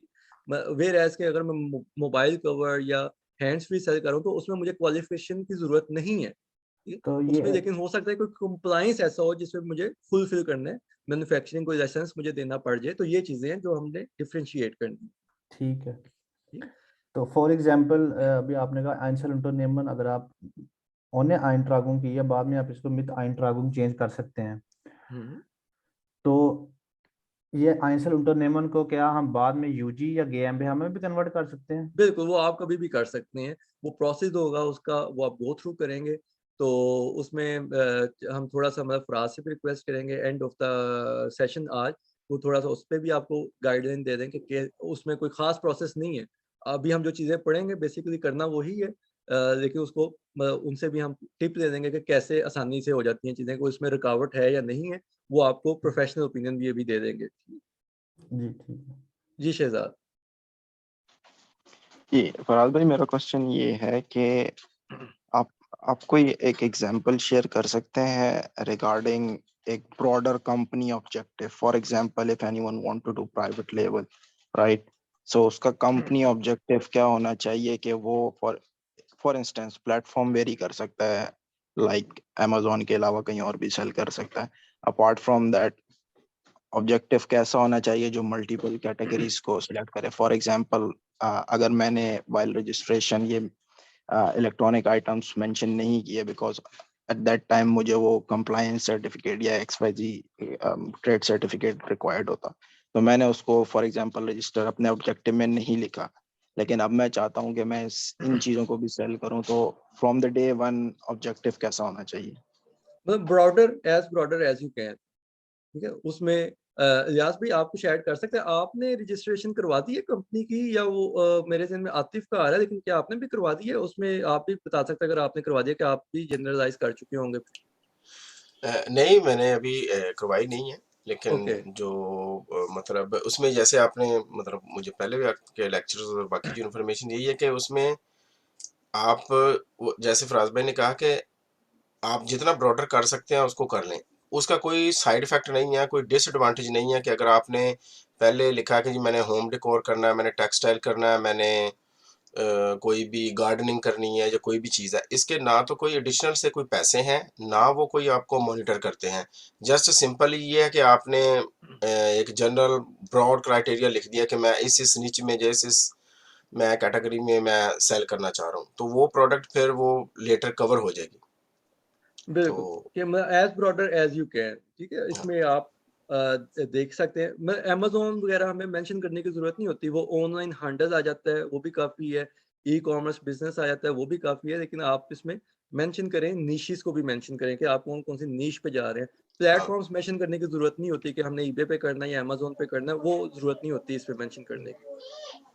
जी, मैंने वाइल रजिस्ट्रेशन ऑनलाइन कहीं लिखा था, मैंने कोई एक प्लेटफॉर्म स्पेसिफाई नहीं किया था, लेकिन जस्ट आई एम थिंकिंग कि अगर मैंने कोई कैटेगरी मिस कर दी है वाइल ऑब्जेक्टिव राइटिंग और मैं अब चाहता हूँ कि मैं उस कैटेगरी में भी सेल करूँ, तो मुझे दोबारा से उस वो सिर्फ़ नोटरी को कैटेगरी इन्फॉर्म ऐड करना करवानी है पड़ेगा। आपको। उसकी शायद थोड़ी बहुत फीस है, लेकिन वो कैटेगरी ऐड हो जाती है आफ्टरवर्ड्स भी, कोई इश्यू नहीं है उसमें। Okay, thank you. फराज भाई, मेरा एक क्वेश्चन है जी जी कि जैसे आपने कहा कि अगर हम उन्हें मिट इंटरैक्शन करवा लें और उसके बाद हम अगर मिट में जाना चाहें तो हम करवा सकते हैं, जी लेकिन उस वक्त अगर ग्रिस्ट के पास या जो चैम्बर ऑफ कॉमर्स है उसके पास अगर वो ऑलरेडी नेम किसी ने पहले से करवाया हुआ होगा, वो रिजर्व आपको ना, करवा लें या जो चैम्बर है ना, चैम्बर जो है वो आपको पहले ही बता देंगे, मतलब नाम आपका पहले डिसाइड होता है, सबसे पहले नाम डिसाइड होता है इस केस में। ठीक हो गया। ठीक है, वो थैंक यू। कोर्ट का उससे लेना देना नहीं है, कोर्ट के पास पेपर जाता है कि यही नाम ओके है, मतलब कोर्ट ने सिर्फ रजिस्टर करना होता है बस, और कुछ नहीं करना। फराज भाई, ये आपने चैम्बर की जर्मन क्या बताई थी? Handelskammer, हांडल्सकामर। मतलब IHK नॉर्मली कहते हैं इंडस्ट्री Handelskammer, ओके। ठीक, IHK। अच्छा, अब हमारा नेक्स्ट आता है person base companies. Person base companies basically ये है कि अगर आप अपने पैसे को ब्लॉक नहीं करना चाहते, प्राइवेट लिमिटेड कंपनी या यूजी में या GmbH में आपके पास इनिशियल कैपिटल कम है, जो हमने पहले क्वेश्चन में देखा है कि क्यों हम ये सोचते हैं कि हमारे पास स्टार्ट कैपिटल कितना है, तो उसमें हम अगर कुछ बाउंड कर रहे हैं GmbH में 12,500 की सूरत में, या यूजी में किसी भी 500 या 1000 की सूरत में, या कितने भी पैसों की सूरत में, तो अगर हम उस बाउंडिंग से निजात पाना चाहते हैं तो हम सोल प्रोप्राइटर पे चले जाते हैं कि इसमें हमारा कोई भी बाउंडिंग नहीं है। लेकिन हम कहते हैं कि हम सिंगल नहीं, हम एज अ पार्टनर काम करना चाहते हैं, किसी के साथ 2-3 लोग मिलकर कंपनी ओन करना चाहते हैं। ठीक है, मतलब एक पार्टनरशिप एक डिफरेंट चीज है कि आप किसी के साथ पार्टनर कर रहे हैं पाकिस्तान में इन्वेस्टमेंट के पर्पज से। ठीक है, लेकिन एक चीज ये है कि आप कंपनी की ओनरशिप में पार्टनरशिप कर रहे हैं ना, वो बंदा कहता है जी मैं आपको पैसे तब दूंगा जब आप कंपनी में मेरा नाम लिखेंगे। ठीक है, ये भी हो सकता है केस। एक केस ये भी हो सकता है कि आप कहते हैं जी आप सिर्फ स्लीपिंग पार्टनर हैं, आप पैसे देंगे लेकिन कंपनी मेरी ही होगी। ठीक है, उसमें आप सोल प्रोप्राइटर हैं। ठीक?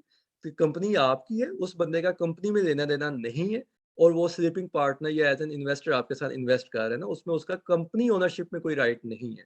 लेकिन अगर वो बंदा कहता है कि मैं पैसे ही तब इन्वेस्ट करूंगा जब मैं कंपनी ओन भी करूं या मेरा भी कंपनी ओनरशिप में नाम है, फिर आपके पास ऑप्शन है प्राइवेट लिमिटेड, यूजी, GmbH या पर्सन बेस्ड कंपनीज जो हैं, जो अभी हम डिस्कस करने जा रहे हैं। फिर आपके पास ये ऑप्शन है कि इसका फायदा क्या है कि इसमें आपको कोई मिनिमम डिपॉजिट बैंक में जमा नहीं करवाना होता पर्सन बेस्ड कंपनीज में। ठीक है, अच्छा, इसका फायदा जो है वो ये है कि आपको कोई पैसे बाउंड नहीं करने, और आप आराम से पर्सन बेस्ड कंपनीज या पार्टनरशिप्स के ऊपर जा सकते हैं। इसका जो डिसएडवांटेज है, der Nachteil einer Personengesellschaft, sie haften wie bei den Einzelunternehmen immer mit ihrem Privatvermögen, कि जैसे सोल प्रोप्राइटर में आप अपनी प्राइवेट एसेट्स के साथ रिस्पॉन्सिबल होते हैं, पर्सन बेस्ड कंपनीज में सेम लाइक आप अगर एक एक से ज्यादा पार्टनर हैं, वो सभी जो हैं अपनी प्राइवेट एसेट्स के साथ इसमें भी लायबल होते हैं। ये इसका भी सबसे बड़ा डिसएडवांटेज है। जो सोल प्रोप्राइटरशिप में डिसएडवांटेज है, वो यहाँ भी डिसएडवांटेज है। ठीक? लेकिन इसका फायदा क्या है कि आप एक से ज्यादा लोग अपने नाम के ऊपर कंपनी रजिस्टर करवा सकते हैं without bounding any kind of starting capital as you do in private label या GmbH, प्राइवेट लेबल कर रहा हूँ, प्राइवेट लिमिटेड या GmbH के अंदर। ठीक, इसका यही फायदा हमने यहाँ पे मेंशन भी किया है कि आपको कोई स्टार्ट कैपिटल डिपॉजिट नहीं करना। ठीक, इसी तरह आप जो अपनी प्राइवेट एसेट्स के साथ पूरी आपकी लाइबिलिटी जो है वो आप लेते हैं पर्सन बेस्ड कंपनीज के अंदर भी। इसमें आपकी जो है नेचुरल पर्सन हैं, आप एक पार्टनर है या दो हैं या तीन पार्टनर हैं, तो आप इसमें सभी नेचुरल पर्सन हैं। मतलब सोल प्रोप्राइटर में भी आप नेचुरल पर्सन हैं, इसमें भी आप नेचुरल पर्सन है, इसलिए आप जो है प्राइवेट एसेट्स के साथ फुली लायबल है। और इसमें आप जो है रिप्रेजेंटेटिव बन सकते हैं एक gesellschafter के थ्रू, मतलब जो एक GM है, जनरल मैनेजर है, उसके थ्रू आप एक रिप्रेजेंटेटिव भी बन जाते हैं। मतलब लाजमी नहीं कि सभी पार्टनर एक्टिवली काम भी कर रहे हो उसमें। इसकी जो फॉर्मेशन कॉस्ट है वो नॉर्मली 300 यूरो तक आती है। ठीक, अच्छा, नॉर्मली लोग ना इसमें जाते नहीं है, हमारे पाकिस्तानी लोग इसमें इतना जाते नहीं है। सिर्फ आपको बताने का मकसद है कि ये भी एक चीज़ एग्जिस्ट करती है कि अगर कभी आप पार्टनरशिप का सोचें तो ये भी एक चीज़ एग्जिस्ट करती है, वरना हम सोल प्रोप्राइटर और प्राइवेट लिमिटेड या GmbH वगैरह के ऊपर ही रहते हैं। यही दो किस्में ज़्यादातर चलती हैं। इसमें जो एक किस्म है वो GBR है, GBR का मतलब होता है Gesellschaft Bürgerlichen Recht, ठीक है?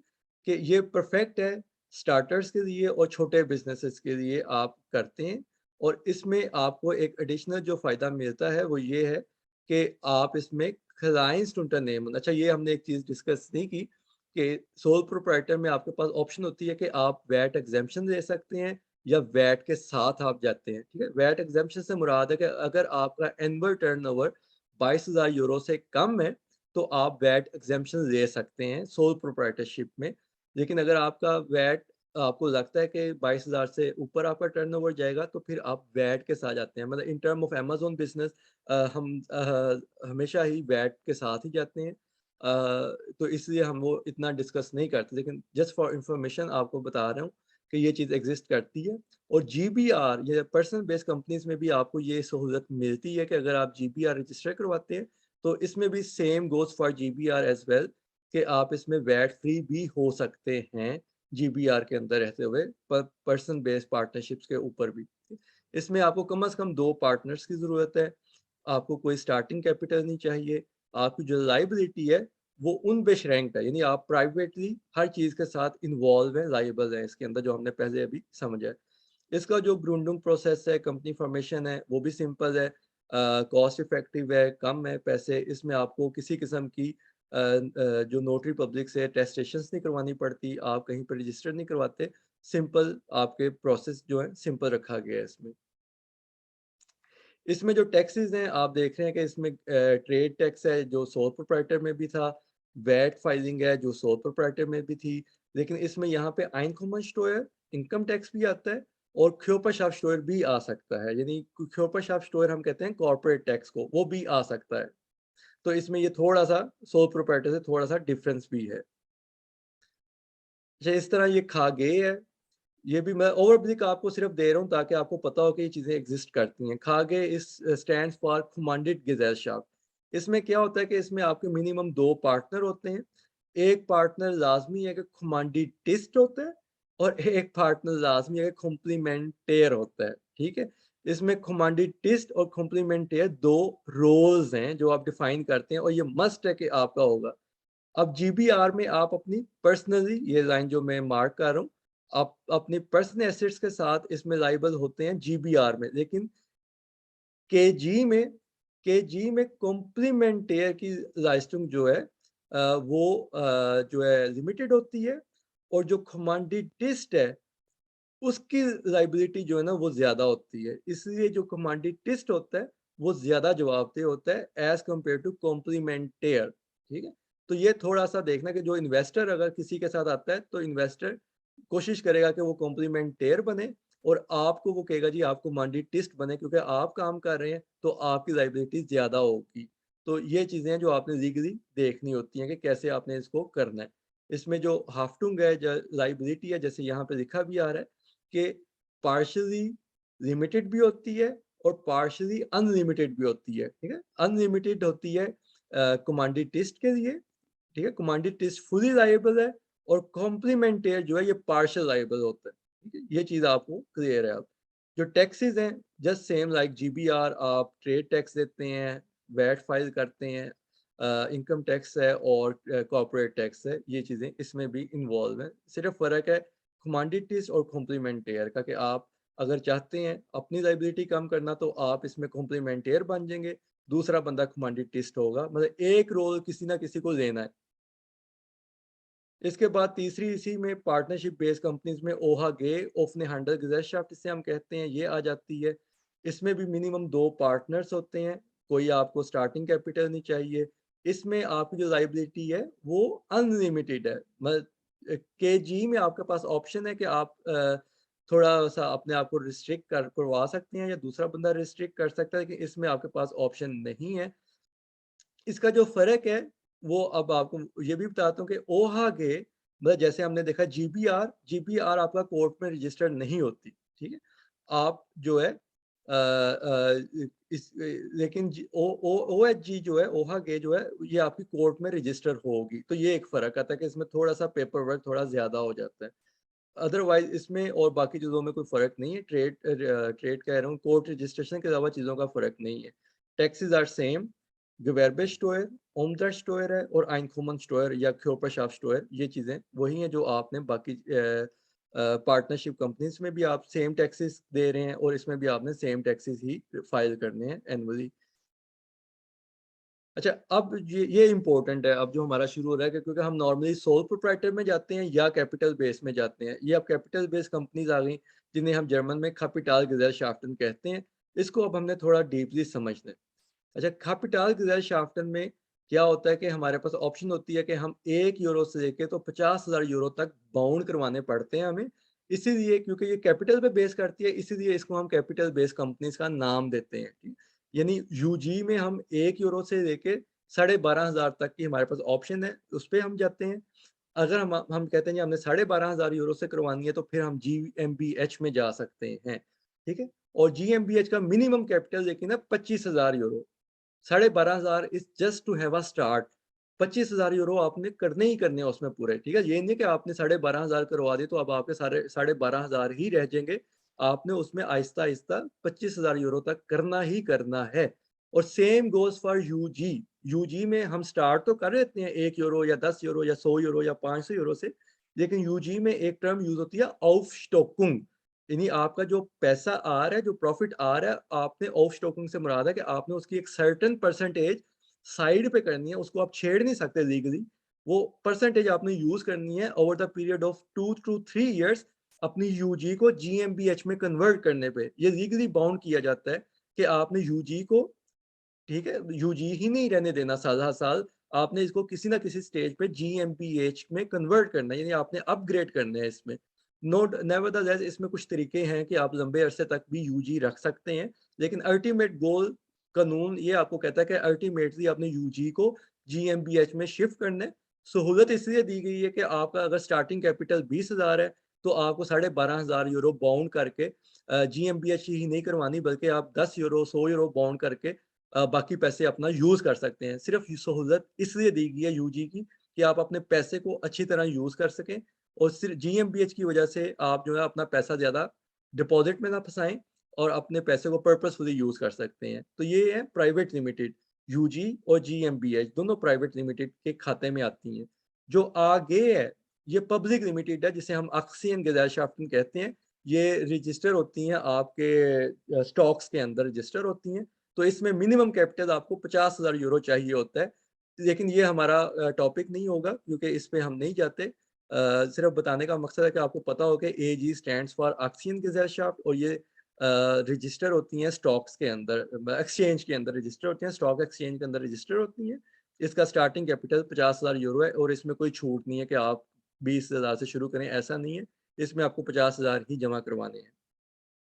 हमारा जो टॉपिक है वो है प्राइवेट लिमिटेड, उसमें यूजी और जीएमपीएच आती हैं। ठीक, इसमें हम देखेंगे कि हमारा एक मिनिमम कैपिटल इन्वॉल्व है।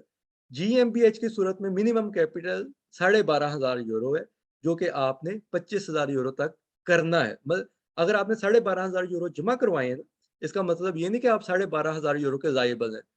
लाइबिलिटी आप पे 25,000 यूरो की ही है, क्योंकि जीएमबीएच का कानून है कि आपने 25,000 यूरो की लाइबिलिटी देनी है। सहूलत आपको क्या दी गई है कि अगर आपके पास 25,000 यूरो नहीं है तो आप 12,500 यूरो मिनिमम जमा करवा के तो जीएमबीएच रजिस्टर हो सकते हैं। ठीक है, ये एक सहूलत दी गई है, लेकिन लाइबिलिटी स्टैंड्स फॉर 25,000 यूरोस। ठीक है। अच्छा, लाइबिलिटी का मतलब क्या होता है? हम इतनी बातें करी जा रहे हैं, लाइबिलिटी यूज कब होती है? ठीक है, लेट्स से कि मेरा नुकसान हो गया, मैं बैंकरप्ट हो गया, मेरे ऊपर अब लोगों का या कंपनीज का कर्जा चढ़ गया, 1,00,000 यूरो या 2,00,000 यूरो या 50,000 यूरो का कर्जा चढ़ गया अब मुझ पे। अब मैं क्या करूंगा? अच्छा, अब इसमें क्या होता है कि जितने आपके कंपनी एसेट्स है ना वो फ्रीज कर दिए जाते हैं, उनको आप हाथ नहीं लगा सकते। वो फ्रीज कर दिए जाते हैं किसी भी फॉर्म में हो, चाहे वो आपकी कंपनी का फर्नीचर है, चाहे वो आपकी कंपनी के नाम पे मोबाइल है, चाहे वो आपकी कंपनी के नाम पे गाड़ी है, चाहे वो आपकी कंपनी के नाम पे कंप्यूटर्स हैं, या कुछ भी है आपकी कंपनी के नाम पे, जो कुछ होता है वो फ्रीज कर दिया जाता है। ठीक है, आप उसको आप हाथ नहीं लगा सकते। अब गवर्नमेंट क्या करती है कि गवर्नमेंट कहती है कि आप चूंकि 25,000 यूरो के लायबल हैं, 25,000 यूरो आपका बैंक में पड़ा हुआ है, उसको भी आप टच नहीं कर सकते आप। ठीक, और जो आपका कंपनी के नाम पे एसेट बना होता है, कंपनी फर्नीचर की सूरत में, मोबाइल, गाड़ी या जो भी उसकी सूरत में, उसको भी फिर ऑक्शन किया जाता है, ठीक है? उससे जितने भी पैसे आते हैं, वो फिर उस खाते में डाल दिए जाते हैं कि 25,000 बैंक में आपका पड़ा है और फिर आपका कितना इन चीज़ों से रेवेन्यू जनरेट किया गया है, उस सब के मिला के आपका कर्जा उतारा जाता है, ठीक है? लेट्स से कि हमारा जो कर्जा था वो 1,000 यूरो 1 लाख यूरो है, हमारे पास 25,000 यूरो बैंक में पड़ा है और 25,000 यूरो की हमारी जो है ना वो चीज़ें सेल हुई हैं, जो कंपनी ओन करती थी, ठीक है? यानी हमने 50,000 यूरो तो गवर्नमेंट ऐसे वापस कर देगी लोगों को, लेकिन जो 50,000 यूरो बाकी है उसका कौन ज़िम्मेदार है? ठीक है? उसकी हमारे ऊपर से ज़िम्मेदारी खत्म हो गई, ठीक है? लायबिलिटी शिफ्ट करने से मुराद ये है कि उसकी लायबिलिटी गवर्नमेंट के ऊपर या बैंक के ऊपर या दूसरे इदारों के ऊपर चली गई। अब उनके ऊपर है कि वो कैसे करते हैं, मतलब उसके लिए डिफरेंट कानून है, हमें उसमें जाने की ज़रूरत नहीं है अब। हमारा जो टॉपिक है कि हमने खुद को कैसे सेव किया, हमने अपनी लायबिलिटी को जीएमबीएच की सूरत में 25,000 पे रिस्ट्रिक्ट किया और बाकी जो पैसे हमारे पास होंगे कंपनी एसेट्स की सूरत में, वो भी उसी अकाउंट में चले जाएँगे और उनमें से हमारी जो लायबिलिटीज़ हैं, जो 1 लाख यूरो हैं इन आवर केस, उनमें से पे आउट कर दी जाएँगी और बाकी जो हमारा जो प्राइवेट एसेट हमारा बना हुआ है, मेरे नाम पे अगर गाड़ी है, मेरे नाम पे गाड़ी है, घर है या कोई और बिलॉन्गिंग्स हैं, ज़ेवर हैं, कुछ भी है, उनको कोई भी टच नहीं करेगा आके, ठीक है?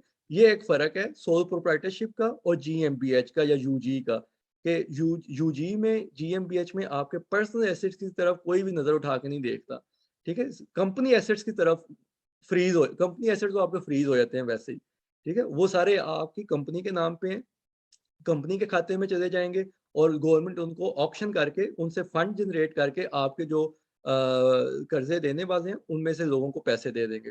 तो ये चीज़ है जिसको हम इतना लायबिलिटी पे ज़ोर दे रहे हैं, वो ये चीज़ है। अच्छा, आपकी जो लिमिटेड रिस्पॉन्सिबिलिटी है, कंपनी का जो एसेट्स हैं आपके वो ज़ाती एसेट काउंट नहीं किए जाते, वो कंपनी एसेट्स काउंट किए जाते हैं। इसी तरह इसमें अच्छा यूजी और जीएमबीएच में आप नेचुरल पर्सन नहीं होते बल्कि आप लीगल रिप्रेजेंटेटिव होते हैं उस एंटिटी के, जिसको हम कंपनी कहते हैं, ठीक है? इसमें ये फ़र्क है, इसलिए आप प्राइवेट एसेट्स के साथ रिस्पॉन्सिबल नहीं गिने जाते इसके अंदर और आप सिर्फ़ उसके लीगल एडवाइज़र या लीगल रिप्रेजेंटेटिव होते हैं और आपकी एक जॉब डिस्क्रिप्शन होती है और आप उस डिस्क्रिप्शन के अंदर रह के काम करते हैं और फिर गवर्नमेंट ये देखते है कि आपने उस काम को पूरा किया या नहीं किया, वो एक अलग कहानी है, ठीक है? तो आप इसमें एज़ अ यूरिस्टिशियल पर्सन या लीगल पर्सन के तौर पे इन्वॉल्व होते हैं जीएमपीएच या यूजी में। ठीक। अच्छा, इसमें जो आपकी रिप्रेजेंटेशन है, उसमें एक फ़ोर-स्टैंड होता है या गिशेफ़्यूरर होते हैं। वो एक भी हो सकता है, वो एक से ज़्यादा भी हो सकते हैं। यूजी के अंदर और जीएमबीएच के अंदर सेम प्रोसेस चलता है, ठीक है? आपका गिशेफ़्यूरर 1 या 1 से ज़्यादा हो सकते हैं, मैक्सिमम 5 तक इसमें लेके जा सकते हैं। इसकी जो फॉर्मेशन कॉस्ट है, वेरी करती है। अगर आप सिंगल पर्सन यूजी बनाते हैं, जिसको हम आइन मन गेम बेहा भी कहते हैं, ये सिंगल पर्सन यूजी है। एक बंदे के ऊपर, इसमें आपका कोई पार्टनर, कोई और जनरल मैनेजर नहीं है, सिर्फ एक ही बंदा है। तो इसकी कॉस्ट, इसका एक स्टैंडर्ड प्रोसेस है, इसकी कॉस्ट 100 से 150 यूरो तक होती है। और अगर आप इसके यूजी के अंदर इस आइनमन के एमपेहा के अंदर अगर आप अपनी मर्जी का कॉन्ट्रैक्ट बनवाना चाहते हैं, जिस जो कि ज़रा कस्टमाइज़ होता है, ठीक है? एक स्टैंडर्ड कॉन्ट्रैक्ट होता है और एक कस्टमाइज़ कॉन्ट्रैक्ट होता है। स्टैंडर्ड कॉन्ट्रैक्ट की प्राइस हमेशा कम है और कस्टमाइज़ कॉन्ट्रैक्ट की प्राइस हमेशा ज़्यादा है। जैसे आप देख रहे हैं कि इसका कंपनी फॉर्मेशन की कॉस्ट 500 से 1000 यूरो तक चली जाती है, सेम कंपनी टाइप के ऊपर, सिर्फ़ कॉन्ट्रैक्ट को चेंज करने के ऊपर कि अगर आप स्टैंडर्ड कॉन्ट्रैक्ट की बजाय कहते हैं कि मैंने कस्टमाइज़ करना है कॉन्ट्रैक्ट को, तो आपका जो है प्राइस चेंज हो जाती है। इसी तरह अगर आप जीएमबीएच कहते हैं कि मैंने 2 या 2 से ज़्यादा लोगों के साथ बनानी है, तो आपकी कॉस्ट डबल, उससे भी ज़्यादा डबल हो जाती है कि मिनिमम वो 2000 यूरो तक चली जाती है, क्योंकि उसमें आपका 2 लोग इन्वॉल्व हैं, तो दोनों लोगों की रिस्पॉन्सिबिलिटीज़ डिफाइन की जाती हैं, दोनों लोगों के रोल्स को डिफाइन किया जाता है, इन्वेस्टमेंट्स को डिफाइन किया जाता है, नफ़ा-नुकसान को डिफाइन किया जाता है, तो वो बहुत कस्टमाइज़्ड कॉन्ट्रैक्ट होता है, क्योंकि उसमें एक से ज़्यादा लोग इन्वॉल्व हैं, तो उसकी फ़ीस भी इसलिए काफ़ी ज़्यादा है।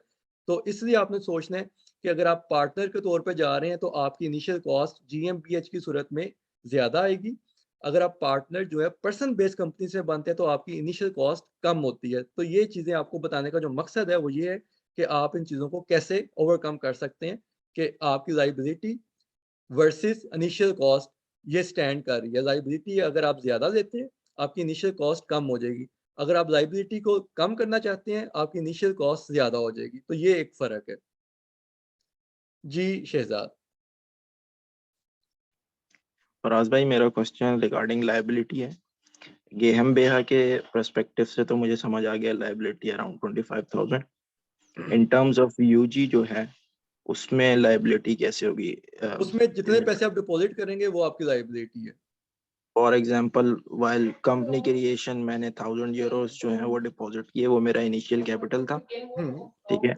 तो वही मेरा इनिशियल कैपिटल जो है वो लायबिलिटी होगी, या फिर with time for example after 2 years जैसे मैं बाउंड हूँ कुछ अमाउंट को रखने के लिए एक अकाउंट में, ठीक है, तो लायबिलिटी मेरी इंक्रीज होगी उस पे या एग्जैक्ट सेम वो रहेगी? आहिस्ता-आहिस्ता आप ऑफ स्टॉकिंग करेंगे, एवरी ईयर कुछ परसेंटेज है आपको ऑफ स्टॉकिंग करना है। जितना-जितना आपका वो पैसा बढ़ता जाएगा, उतनी आपकी लायबिलिटी बढ़ती जाएगी ना। शुरू में आपने 1000 यूरो रखी है, बाद में लेट्स से कि 200 यूरो उसमें ऐड हो गया, तो आपकी लायबिलिटी भी 1200 यूरो की हो गई। फिर बाद में उसमें 2000 यूरो ऐड हो गया, तो आपकी लायबिलिटी 3200 यूरो की हो जाएगी। अंटिल मतलब कानून ऐसा है कि इसने आपको 25,000 यूरो तक लेके जाना ही जाना है। ठीक है, तो जो जो आप बता रहे हैं जो एडिशनल अमाउंट आएगी उसके लिए कोई प्रोसेस है या वो ऑटोमेटिकली उसमें काउंट होगा? चलिए ये क्वेश्चन मैं शहज़ाद के लिए फ़राज़ के लिए छोड़ता हूँ। वो इसमें हमें ज़्यादा बेहतर गाइड कर सकते हैं क्योंकि मेरा इसमें एक्सपीरियंस नहीं है। मुझे नॉलेज है लेकिन एक्सपीरियंस नहीं है। वो फ़राज़ आपको और हमें ज़्यादा बेहतर बता सकते हैं वो किस तरह से प्रोसेस होता है। अच्छा नेक्स्ट हम चलते हैं यूजी के ऊपर। यूजी आपको बताया कि प्रोसेस इसका स्टार्ट होता है 1 यूरो से भी आप स्टार्ट कर सकते हैं और विदिन 12,500 यूरोज़ के अंदर रहते हुए आप कोई भी अमाउंट फिक्स करवा के अपना काम शुरू कर सकते हैं। इसमें आपको पार्टनर्स कोई एक से भी आप काम चला सकते हैं, मतलब अकेले भी आप कर सकते हैं और एज़ अ पार्टनर आप 5 लोग भी इसमें ऑन बोर्ड ले सकते हैं। इसमें आपका जो स्टार्टिंग कैपिटल है मिनिमम 1 यूरो है। इसमें जो आपकी लायबिलिटी है वो उतनी ही होगी जितनी आप यहाँ पे डिपॉज़िट कराते जाएँगे जो अभी हमने डिस्कस किया। जैसे-जैसे ये डिपॉज़िट बढ़ता जाएगा हमारी लायबिलिटी यहाँ से शिफ्ट होती जाएगी, उतने पैसों पे जितना आपका डिपॉज़िट होता जाएगा। यूजी और जीएमबीएच का जो प्रोसेस है काफ़ी ब्यूरोक्रेटिक है। इसमें आपका काफ़ी टाइम लगता है, इसमें आपके पैसे भी हमने देखा कि लगते हैं। इसमें आपको नोटरी पब्लिक भी चाहिए, इसमें आपको एक कॉन्ट्रैक्ट भी चाहिए। कॉन्ट्रैक्ट अगर स्टैंडर्ड होगा, उसमें आपकी कॉस्ट कम आएगी। कॉन्ट्रैक्ट अगर आपका कस्टमाइज़ होगा, उसमें आपकी कॉस्ट ज़्यादा आएगी। आपके जितने ज़्यादा पार्टनर होते जाएँगे, उतना ज़्यादा कस्टमाइज़ और उतना ज़्यादा आपके लिए कॉस्ट इंटेंसिव होता जाएगा, क्योंकि उतना ज़्यादा फिर चीज़ों को डिफ़ाइन करना पड़ता है उसके अंदर। इसमें यूजी और जीएमबीएच में जो टैक्सेस हैं, वो थोड़ा डिफरेंट आपको नज़र आ रहा होगा कि ट्रेड टैक्स तो सेम है, वैट फाइलिंग भी सेम है, लेकिन इसमें अब इनकम टैक्स नहीं है।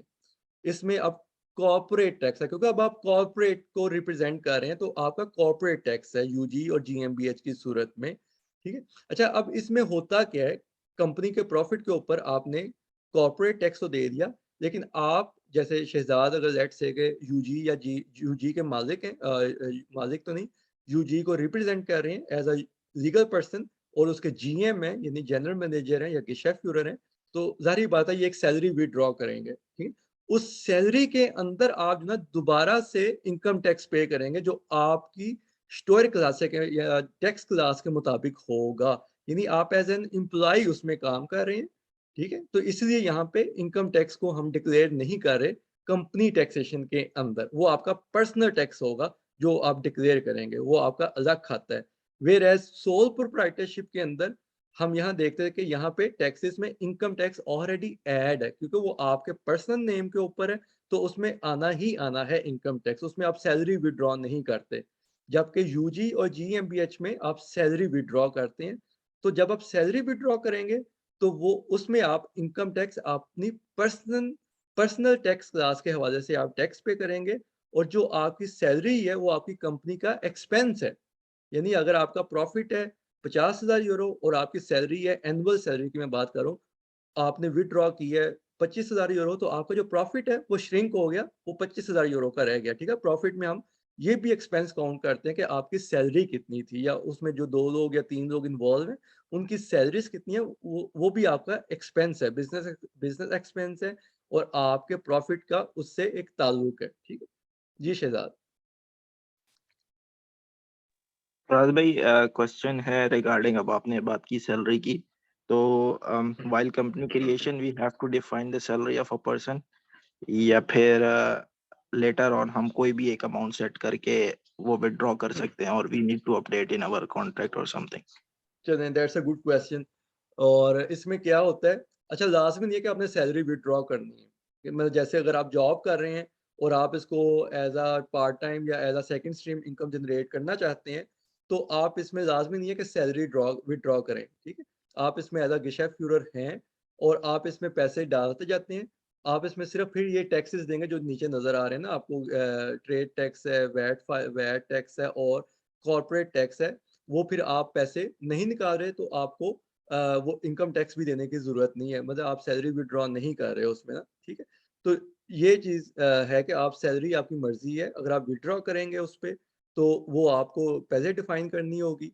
मतलब वो over the period of time आप कम ज़्यादा भी कर सकते हैं, वो कोई इश्यू नहीं है, वो ऐसा इश्यू नहीं है कि आपने एक दफ़ा फिक्स कर दी तो फिक्स हो गई, वो कम ज़्यादा भी हो सकती है। वो डिपेंड करेगा कि आपका रोल कितना अहम है और आपकी प्रॉफिटेबिलिटी कितनी है या आपकी बिज़नेस कितना बड़ा है। ये नहीं हो सकता कि आपका बिज़नेस तो बढ़ नहीं रहा लेकिन आपकी सैलरी बढ़ती जा रही है, ठीक है? वो कोरिलेशन में चलना चाहिए इन चीज़ों को।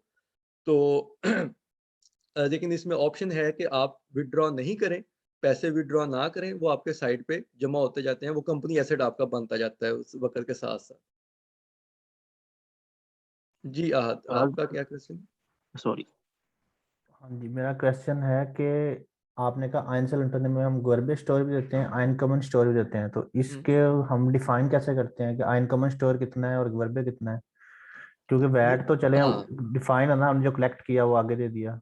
अच्छा टैक्सेशन का ना हमारा कंप्लीट एक चैप्टर है, वो हम इंशाल्लाह नेक्स्ट जो हमारा टैक्सेशन की है, उसमें हम सिंगल टैक्सेस को स्टडी करेंगे कि Gewerbesteuer, Umsatzsteuer, Körperschaftsteuer, Einkommensteuer को कैसे कैलकुलेट किया जाता है। उस पे हम पूरा डिटेल में एक सेशन करेंगे। अभी आपको सिर्फ कंपनी टाइप्स के बारे में बताया जा रहा है ठीक कि है। कंपनी टाइप डिसाइड करते हुए आपने किन-किन चीज़ों को मद्देनज़र रखना है। ठीक है? जी, ताहिर।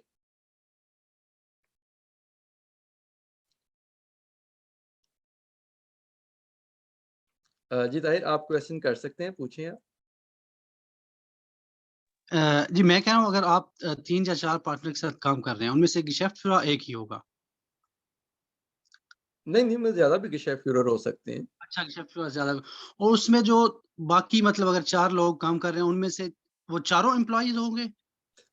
बिल्कुल, मैं उनके ना फिर रोल डिफाइन किए जाते हैं। मैं बता रहा हूँ फिर आपका जो कॉन्ट्रैक्ट है वो इतना कस्टमाइज़ हो जाता है कि उसमें एक-एक बंदे का रोल डिफाइन किया जाता है कि खुदा ना ख़वास्ता कभी बैंकरप्सी आती है तो पता तो चले ना किसने गलती की है, किसने अपने रोल से मिसयूज़ या उसे गलत इस्तेमाल किया है ना, या मतलब बैंकरप्सी किसी भी वजह से हो सकती है लेकिन इसमें ये देखा जाता है कि किसने क्या किया है। इसीलिए इतना लंबा-चौड़ा कॉन्ट्रैक्ट किया जाता है कि एक-एक चीज़ उसमें डिफाइन होती है कि कौन बंदा क्या करेगा। पार्टनरशिप में तो आप आ गए हैं, लेकिन करेगा कौन क्या-क्या ना? कल को ये नहीं होगा कि आप कहेंगे जी मैं बेकसूर हूँ, हालाँकि हो सकता है कसूर आपका हो, ठीक है? तो ये भी ठीक परखा जाता है बाद में।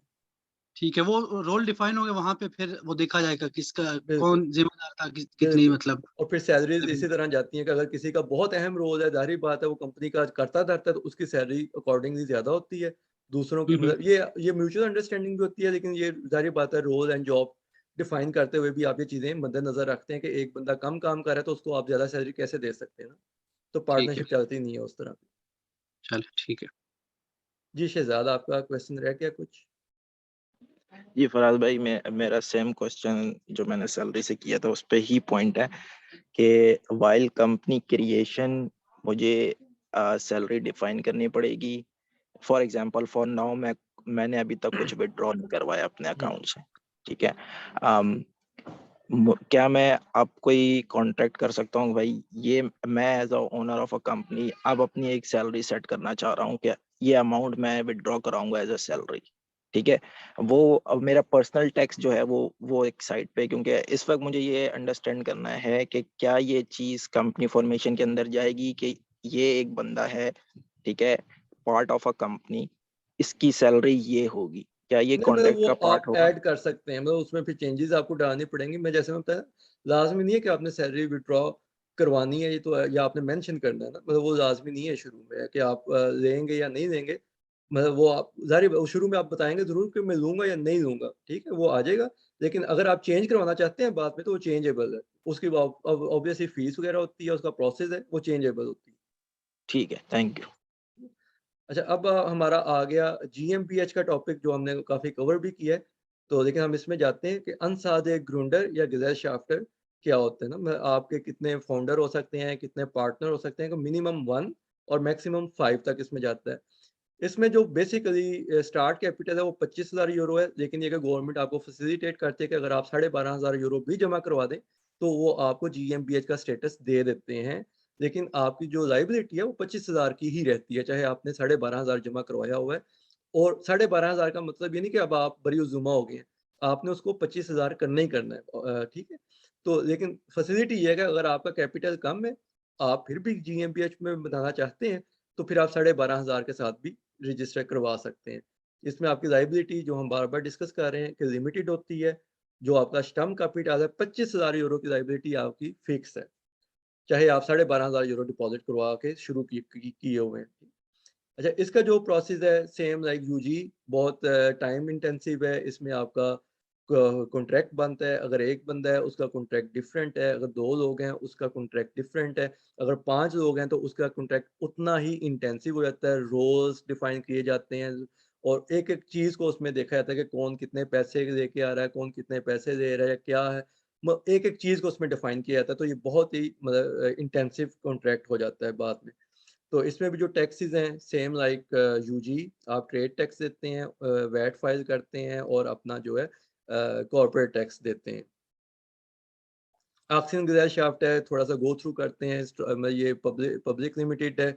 इसमें भी आप मिनिमम 1 और मैक्सिमम मेरा ख़्याल है इसमें 50 शायद लोग कर सकते हैं।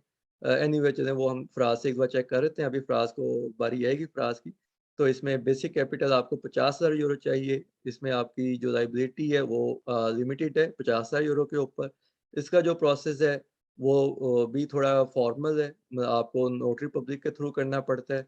इसमें जो टैक्सेस हैं सेम लाइक यूजी और जीएमबीएच है। मतलब टैक्सेस ये ट्रेड है, ट्रेड टैक्स है, वैट फाइल करना है आपने और कॉर्पोरेट टैक्स देना है आपने। ये 3 टैक्स इसमें गिने जाते हैं। तो बेसिकली इसका मकसद ये होता है कि आप स्टॉक एक्सचेंज पे लिस्ट होते हैं, वहाँ लोग आपके खरीदते हैं, शेयर्स वगैरह खरीदते हैं, तो आपको एक कैपिटल की सूरत में पैसे आना शुरू हो जाते हैं, लिक्विडिटी आपकी कायम रहती है। With the passage of time demand और सप्लाई के मुताबिक आपकी जो है एक वर्थ या तो इंक्रीज़ हो सकती है शेयर्स की, या डिक्रीज़ भी हो सकती है। तो ये आपका एक लंबे अरसे के लिए एक एसेट बनता है नॉर्मली, मतलब ऑक्सीजन gesellschaft जो है। तो इसको तो पब्लिक लिमिटेड इसलिए किया गया कि लोग आसानी से अपनी लिक्विडिटी को जनरेट कर सकें, जो कंपनीज इंटरेस्टेड हैं पब्लिकली जाने में। ज़ाहिर बात, आप ओनरशिप भी उनको शेयर कर रहे हैं। डेफिनेटली ओनरशिप आप कंप्लीटली स्विच नहीं करते, पार्शियल ओनरशिप देते हैं। लेकिन ये है कि वो आपके जितनी भी कंपनी मीटिंग्स होती हैं, एनुअल मीटिंग्स होती हैं, उनमें हिस्सा ले सकते हैं और उसमें उनकी किसी न किसी हद तक से होती है। डेफिनेटली जो डिसीजन मेकिंग बॉडी होती है वो अलग होती है, लेकिन ऑब्वियसली हर बंदा खड़ा होके अपना सवाल या अपना एतराज़ या अपने कमेंट्स पुट इन कर सकता है पब्लिक लिमिटेड में। जबकि जीएमबीएच जो प्राइवेट लिमिटेड है उसमें बाहर के किसी बंदे का आपके ऊपर क्वेश्चन करना, ऑब्जेक्शन करना या कोई फीडबैक देना कोई मानी नहीं रखता। तो ये थोड़ा बुनियादी फ़र्क है। अच्छा, जर्मनी में भी लिमिटेड कंपनी को लिमिटेड कंपनी का स्टेटस दिया जा चुका हुआ है काफ़ी अरसे से। अब जीएमबीएच की बजाय हम एलटीडी भी लिख सकते हैं, लेकिन ये इतना प्रेफ़र नहीं किया जाता जर्मनी में। अगर आपने फ़र्ज़ करें ब्रिटेन में जाके अपनी कंपनी चलानी है, जर्मन कंपनी को चलाना है, तो फिर तो ये वर्केबल हो सकता है कि ब्रिटेन में इंग्लैंड वगैरह में जीएमबीएच से लोग कन्फ्यूज़ होंगे। फिर आप अपनी जर्मन कंपनी को लिमिटेड के तौर पे इंग्लैंड में भी रिप्रेजेंट करवा सकते हैं, ये बाहर जर्मनी से बाहर कहीं लेके जा सकते हैं। तो that makes more sense in that case कि अगर आपने जर्मनी से बाहर कंपनी लेके जानी है अपनी जर्मन कंपनी को, तो फिर आप लिमिटेड कंपनी नाम के तौर पर रजिस्टर करवाएं, फिर जीएमबीएच में ना जाएं।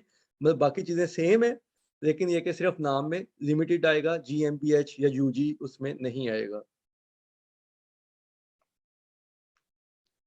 ठीक है, बाकी चीज़ें इसकी सेम है। इसमें एक चीज़ जो आती है वो ये आती है कि इसमें आपका स्टार्टिंग कैपिटल जैसे यूजी में 1 यूरो है, तो इसमें ब्रिटिश पाउंड में किया था क्योंकि लिमिटेड कंपनी जो है ये ब्रिटिश है। तो इसमें आपकी जो रजिस्ट्रेशन है, ये देखें यहाँ पे ये आ गया है, थोड़ा-सा ओवरलैप कर गया है। कि इसमें आपका जो ग्रुंडिंग प्रोसेस है वो थोड़ा सा इजी है एज कंपेयर टू जीएमबीएच वगैरह के। इसमें आप ब्रिटिश लॉ के मुताबिक ये करवाते हैं और लेकिन वो आपका जर्मनी में भी रजिस्टर होता है, ठीक है। आप ब्रिटिश लॉ के अंडर आते हैं क्योंकि लिमिटेड कंपनी स्पेशलिटी है ब्रिटेन की। तो इसलिए इसका थोड़ा-सा यहाँ पे फ़र्क आ रहा है, अदरवाइज़ इसमें चीज़ें सेम है काफ़ी हद तक। टैक्सेस भी सेम है, गेवेरबेस्टeuer है, कॉर्पोरेट टैक्स है, वैट फाइल है और ट्रेड टैक्स है सॉरी, वैट फाइल और कॉर्पोरेट टैक्स है, तो उनमें कोई इतना ज़्यादा फ़र्क नहीं है चीज़ों का। अच्छा, एंड पे आपको मैं कुछ लिंक भी इसमें डाल दिए हैं जिस पे आप स्टडी कर सकते हैं, जर्मन में भी हैं, इंग्लिश में भी हैं। जो लोग जर्मन में करना चाहते हैं वो ऊपर वाला लिंक यूज़ कर सकते हैं। इसमें भी सारी इन्फॉर्मेशन आपको बहुत डिटेल में इन्फॉर्मेशन मिलेगी जो आप खुद से पढ़ेंगे, ये मैं आपके साथ शेयर भी कर रहा हूँ। ठीक है, इसमें जर्मन में है, यही सारी इन्फॉर्मेशन जो हमने पढ़ी डिटेल्स के साथ भी मौजूद है। इसी तरह जो लोग जर्मन नहीं जानते लेकिन जर्मन सिस्टम को समझना चाहते हैं, जैसे वसीम हमारे साथ हैं, तो उनकी आसानी के लिए भी ये लिंक ऐड किया गया है ताकि वो इंग्लिश में भी ये सारी इन्फॉर्मेशन जो हम पढ़ रहे हैं बार-बार, जर्मन नेम्स को बार-बार यूज़ कर रहे हैं, वो सारा यहाँ पे पढ़ सकते हैं और अपने नॉलेज को एनहांस कर सकते हैं। तो इस हवाले से कोई क्वेश्चंस हैं वो कर लें। मैं फराज से भी रिक्वेस्ट करूँगा थोड़े से क्वेश्चन जो हमने पेंडिंग छोड़े हैं या इनकम्प्लीट छोड़े हैं उनके बारे में थोड़ा-सा गाइडलाइन भी दे दें। स्पेशली सैलरी विथड्रॉल के हवाले से था यूजी और जीएमपीएच में और एक चीज़ नाम के हवाले से थी। अच्छा, तो या तो सवाल दोबारा से कर लें या जो पहला सवाल है जो सैलरी विड्रॉल से रिलेटेड उसको थोड़ा मैं पहले आंसर कर देता हूँ या तो। जी, सैलरी विथड्रॉल से हम शुरू करते हैं और किसी का कोई सवाल होगा तो वो भी फिर हम देख लेते हैं। ठीक है, सही है। अच्छा, जैसा आपने कहा कि जब हम फॉर्म रजिस्ट्रेशन करा रहे होते हैं कंपनी का, जो एप्लीकेशन फिल कर रहे होते हैं, तो उसमें ज़रूरी नहीं है उस वक्त मेंशन करना कि ज़ैर शाफ्तर सैलरी लेगा या नहीं लेगा। उसको आपने जैसे बताया कि हम बाद में भी ऐड कर सकते हैं। और उसमें यह है कि सैलरी में चेंजेस भी कर सकते हैं। बिल्कुल, ऑफ कोर्स वो कंपनी की इस पे आपकी उमजा इस पे रेवेन्यू पे डिपेंड करता है, कंपनी की कैपेसिटी पे भी डिपेंड करता है वो कितनी सैलरी दे सकती है अपने ज़ैर शाफ्तर को। तो उसमें यह है कि एक और चीज़ है कि हर कंपनी में यहाँ पे जर्मनी में एक जो होता है ना मैनेजिंग डायरेक्टर होना लाजिम होता है, मिनिमम एक। वो एक से ज़्यादा भी हो सकते हैं जैसा आपने बताया है। तो ज़रूरी नहीं, और इसमें एक चीज़ ये है कि ज़रूरी नहीं है कि आपका जो मैनेजिंग डायरेक्टर है वो सैलरी ले। आप as a owner of the company आप सैलरी नहीं भी ले सकते हैं। आप ये है कि जो भी प्रॉफिट होंगे, नेट प्रॉफिट जो कंपनी का होगा, उसमें से आप अपना जो प्रॉफिट शेयर है उसको विड्रॉ कर सकते हैं। तो कुछ लोग ये भी करते हैं कि कंपनी रजिस्ट्रेशन करा लेते हैं, यूजी होती है, जैसे उन्होंने साल के एंड में 10,000 का जो है उनका नेट प्रॉफिट हुआ, उसमें से उन्होंने 2,500 जो है वो विड्रॉ कर लिए। तो जो जो 2,500 जो विड्रॉ करेंगे उस पर आपको देना होगा कैपिटल टैक्स। लेकिन सैलरी नहीं है तो सैलरी को यह है कि आपको अलग से इनकम टैक्स में डिक्लेयर नहीं करना होगा। तो इन शॉर्ट ये है कि कुछ लोग सैलरी भी लेते हैं, सैलरी जो आपकी एम्प्लॉय रिलेशनशिप होती है वो भी हो सकती है, और उसके बगैर भी काम चल सकता है। अगर आप नहीं चाह रहे सैलरी लेना और सिर्फ आप ड्राइंग करना चाह रहे हैं तो वो भी पॉसिबिलिटी है। चलिए, थैंक यू। तो शहजाद आपके लिए भी बाकी सब के लिए भी था कि अगर आप प्रॉफिट निकालेंगे किसी भी वक़्त विदाउट विथड्रॉइंग योर सैलरी या विथड्रॉइंग योर सैलरी, दोनों ऑप्शन में आप प्रॉफिट को विथड्रॉ कर सकते हैं तो उस पे जो विथड्रॉल होगा प्रॉफिट का अपार्ट फ्रॉम सैलरी आपको उस पे भी एक टैक्स देना पड़ता है। वो हमारा टैक्सेशन में आएगा, वो डिटेल्स उसकी उसमें आएंगी। लेकिन जस्ट फॉर इंफॉर्मेशन कि ये प्रोसेस है, आपको सैलरी शुरू में डिफाइन करने की कोई ज़रूरत नहीं है। आप कर भी सकते हैं और उसके बगैर भी आप रह सकते हैं। बिल्कुल। अच्छा, मेरा एक एक हमारा क्वेश्चन सवाल था, हाँ जी, जी, जी।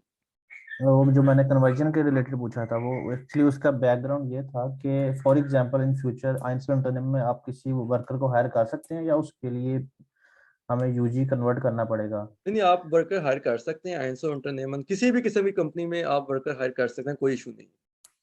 ठीक, और वो जो कन्वर्जन प्रोसेस जो आप कह रहे हैं, जी, जी, कन्वर्जन का फ्राज थोड़ा-सा हमें गाइड कर देंगे, कन्वर्जन कितना ईज़ी है? मतलब उसमें कोई एक्स्ट्रा चीज़ आती है या मतलब जस्ट लाइक कि आप जाते हैं और कहते हैं मैं अब ये नहीं, अब ये करना चाह रहा हूँ? कन्वर्जन में दो ऑप्शंस होते हैं। एक तो होता है कि आप अपना एंजिल unternehmen को बंद करके एक नई ग्रुंडिंग करते हैं कैपिटल gesellschaft की। एक वो ऑप्शन होता है कि जैसे आपने अपना जो एंजिल unternehmen का काम शुरू करा, काम इतना आप जैसे नहीं चला, तो आप चाह रहे हैं कि मैं थोड़ा डिफरेंट काम कर लूँ, डिफरेंट टाइप का, या मैं डायरेक्ट एक कैपिटल की जरिए यूजी को उसकी इस्टेब्लिशमेंट करूँ, तो वो एक होता है कि आप उसको न्यू इस्टेब्लिशमेंट कर सकते हैं। अच्छा, कुछ सिचुएशन ये भी होती है कि आपका एंजल इंटरनेमर बहुत ग्रो कर रहा है, आपकी अच्छी खासी रेवेन्यू जनरेट होना शुरू हो गई, अब आप चाह रहे हैं कि मैं उसको ना और प्रॉपर तरीके से करूँ, अपनी जो लाइबिलिटी है उसको लिमिटेड कर दूँ, और मैं इसको अपने जो अच्छा नोन भी हो गया जैसे नाम आपके कंपनी का, और काफ़ी सारे कस्टमर जानते भी हैं, तो ऑफकोर्स आप बिल्कुल उसको बंद तो करना नहीं चाहेंगे, आप कन्वर्जन की तरफ जाएंगे। तो कन्वर्जन का ये सिनेरियो होता है कि आपको फिर उसमें जो आपके एंजल इंटरनेमर के जो एसेट्स होते हैं उसमें से सर्टेन पोर्शन आप उसमें बिजनेस में इन्वेस्ट करते हैं, इसे कहते हैं आइनबिरिंगुम।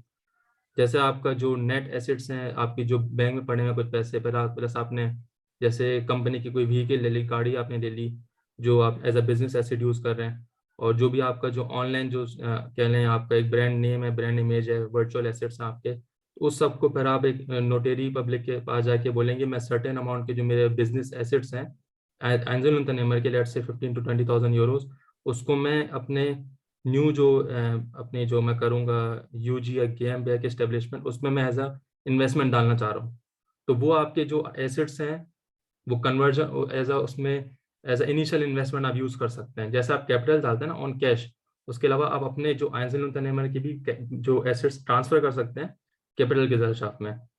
तो उसका ऑफ कोर्स कॉन्ट्रैक्ट बनता है कि आपने कैश कितना दिया और अपने जो प्रीवियस बिजनेस के जो एसेट्स हैं वो आपने ट्रांसफर करे, उसकी कितनी वैल्यू है।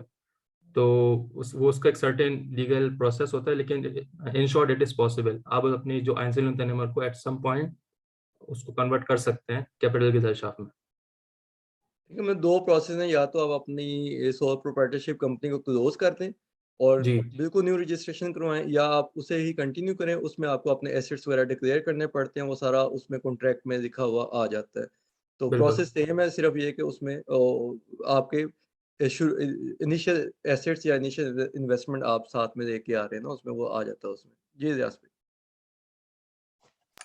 ये अस्सलाम वालेकुम। मेरा क्वेश्चन फराज अख्तर साहब से है और फराज साहब से भी, फराज भाई से भी, कि जैसे मेरी वाइफ जॉब कर रही है यूनिवर्सिटी में और मेरी फ़िलहाल जॉब यूनिवर्सिटी में है, लेकिन मैंने 50% रिड्यूस कर लिया और मैं उसको स्विच करूँगा कि अगर मेरा बिज़नेस अच्छा चल गया, इंशाल्लाह चलेगा, तो मैं उसको छोड़ दूँगा।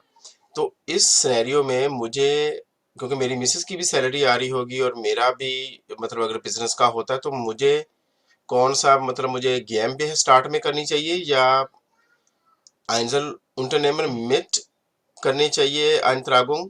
और अगर मैं ये चाहूँ कि मैं जर्मनी से हट के भी ईयू में भी करूँ, तो स्टार्ट में ही मुझे कौन करना चाहिए जो कि ईज़ी हो?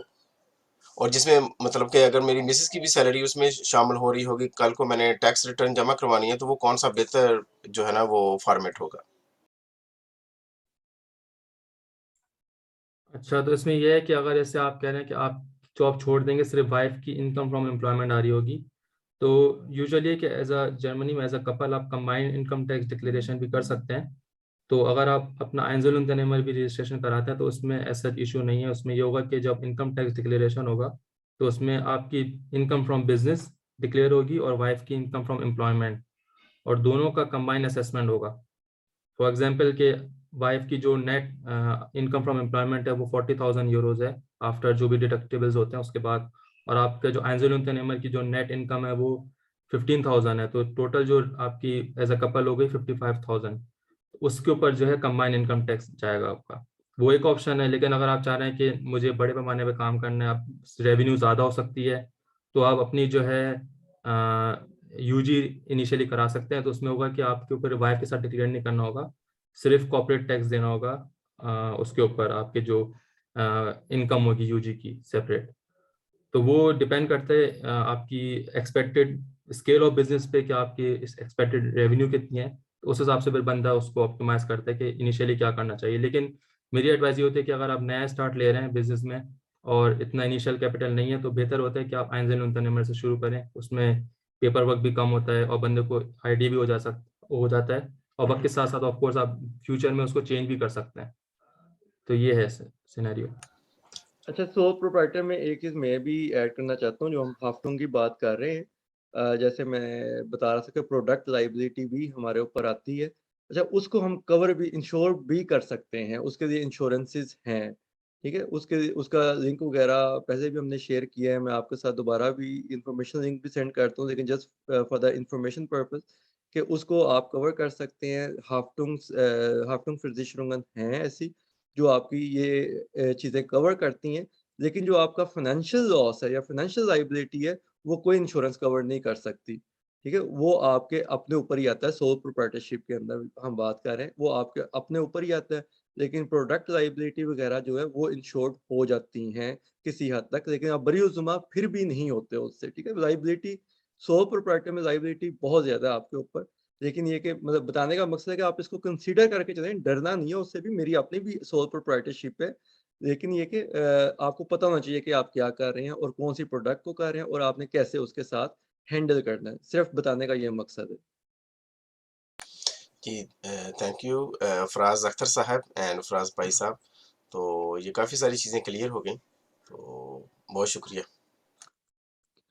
चलें, थैंक यू वेरी मच। मैं आज का सेशन तो हमारा कंप्लीट हो गया है। नेक्स्ट सेशन हमारा होगा टैक्सेशन का, वो भी अच्छा डिटेल सेशन होगा। अच्छा, अब होगा ये, क्योंकि आज तो हमारा इंट्रोडक्टरी सेशन था, आज आपके साथ कोई वीडियो इन एडवांस शेयर नहीं की गई। तो अब हर जो नेक्स्ट सेशन होगा, उसकी मैं आप लोगों को असेस दूँगा वीडियो की, जो हमारे पिछले सेशन हुए हैं उनमें, और आप उनको लाज़मी देख के आएँ ताकि आपको चीज़ें क्लियर हों। हम इसको क्योंकि मैं चाहता हूँ हम क्वेश्चन आंसर के ऊपर ज़्यादा फ़ोकस करें। अगर हम थ्योरी पढ़ते रहेंगे, तो क्वेश्चन आंसर आपके ना काफ़ी मिस होते जाते हैं, फिर with the passage of time आप चीज़ें भूल भी जाते हैं। आप जब करेंगे, सुनेंगे, सुन के आएँगे, तो आपके क्वेश्चन्स होंगे और फिर हम उन क्वेश्चन्स के ऊपर टारगेटेड होके बातचीत करेंगे, तो आपकी लर्निंग बहुत ज़्यादा होगी और आपके लिए आसान हो जाएगा चीज़ों को पिक करना। तो आपसे ये रिकॉर्डिंग भी शेयर कर दी जाएगी, उनकी असेस भी आ जाएगी। तो आपका जो लर्निंग प्रोसेस है, अब आपके अपने ऊपर है कि आपने इसको कितना इफ़ेक्टिव करना है। जी, शहज़ाद आपका क्वेश्चन? फराज भाई, मेरा क्वेश्चन रिगार्डिंग बुक कीपिंग है, तो आई आई डोंट नो कि मैं इस वक्त उसको जी, पूछ जी, लूं। पूछें आप। अच्छा, मेरा क्वेश्चन ये है कि फॉर एग्जांपल मैंने 2021 अपना बिजनेस किया, नाउ आई एम इन 2022। तो 2021 की जो बुक कीपिंग है वो मैंने किसी स्टॉयर ब्राटर से करवा ली। For example they use Lexware office, ठीक है, जी, और एट द एंड वो मेरे साथ जो है वो शीट शेयर कर देते हैं कि भाई आपकी जो है वो टैक्सेशन हो गई। अब मैं 2022 की बुक कीपिंग स्विच करना चाह रहा हूँ, लाइक फॉर एग्जांपल मैं स्टॉयर ब्राडर ही स्विच करना चाह रहा हूँ और मैं बुक कीपिंग को है जो वो लेक्स ऑफिस पे लाना चाह रहा हूँ। तो इसमें कोई कॉम्प्लिकेशंस होती हैं कि मैं एक ही स्टॉयर ब्राडर रखूँ फॉर बुक कीपिंग, या फिर मैं जब 2022 को लेक्स ऑफिस में लाऊंगा तो जो मेरी बुक कीपिंग उस स्टॉयर ब्राडर ने की होगी फॉर 2021, क्या मुझे वो बुक कीपिंग को अपडेट करना पड़ेगा इन लेक्स ऑफिस फॉर? जी, फ़राज़ जैसे हमने आप इस पे भी रोशनी डाल दें थोड़ा-सा। हाँ, इसमें ये है कि जर्मनी में एक्चुअली बहुत से लोग समझते हैं कि बुक कीपिंग के लिए स्टॉयबर यूज़ करना कंपल्सरी है, ऐसा नहीं है। लोग जो हैं आजकल बहुत सारे क्लाउड बेस्ड सिस्टम्स अवेलेबल हैं, जैसे लेक्स ऑफिस का नाम लिया आपने, सेव डेस्क है, उसके अलावा बहुत सारे सॉफ्टवेयर्स भी आ गए हैं जो इनवॉइसिंग से रिलेटेड होते हैं। तो काफ़ी सारी चीज़ें जो हैं ऑटोमेटेड हो गई हैं, बुक कीपिंग कंपैरेटिवली ईज़ी भी हो गई है पहले से बहुत। तो लोग खुद भी कर सकते हैं, और इसमें है कि कोई ऐसी कोई रिस्ट्रिक्शन नहीं होती कि आप एक ही सर्विस प्रोवाइडर के एक ही स्टोर ब्रादर को यूज़ कर रहे हैं। आप एज एंड व्हेन रिक्वायर्ड अपनी रिक्वायरमेंट के हिसाब से चेंज कर सकते हैं। अकाउंटेंट भी चेंज कर सकते हैं और टैक्स एडवाइजर भी चेंज कर सकते हैं। फिनांस को उससे कंसर्न नहीं होता। फिनांस को बस ये कंसर्न होता है कि आप अपनी फाइलिंग जो है वो विद इन डेडलाइन करें, और फाइलिंग जो है वो प्रॉपर हो, और आप जो टैक्सेस ऑन टाइम पे करें। उनको उस चीज़ से कंसर्न है, लेकिन आप सॉफ्टवेयर कौन सा यूज़ कर रहे हैं, स्टोर ब्रादर कौन सा यूज़ कर रहे हैं, it does not make any difference. तो 2021 में फॉर एग्जांपल अगर लेक्सफेयर पे बुक कीपिंग की थी, तो 2022 पे मुझे उसके लिए वरी नहीं करना चाहिए अगर मैं लेक्स ऑफिस यूज कर रहा हूँ। बिल्कुल वरी करने की कोई ज़रूरत नहीं है। बस ये है कि आपको लेक्स वेयर सॉफ्टवेयर से जो क्लोजिंग जो आपके जो होते हैं ना, ज़ुमेन और ज़ाल्दन लिस्ट जो होती है आपकी, जो चार्ट ऑफ अकाउंट और जो बैलेंसेस हैं आपके सारे ट्रायल बैलेंस, वो उसको एक्सट्रैक्ट करके आपको ओपनिंग बैलेंसेस चाहिए होंगे 2022 के लिए, कि लास्ट ईयर की क्लोजिंग फिगर्स क्या थी और जो फॉलोइंग ईयर उसकी ओपनिंग फिगर्स क्या थी, हर चीज़ रिकंसाइल्ड होनी चाहिए। तो जब वो ट्रांजिशन हो जाएगी from one software to another software, तो कोई इसमें मसला नहीं है।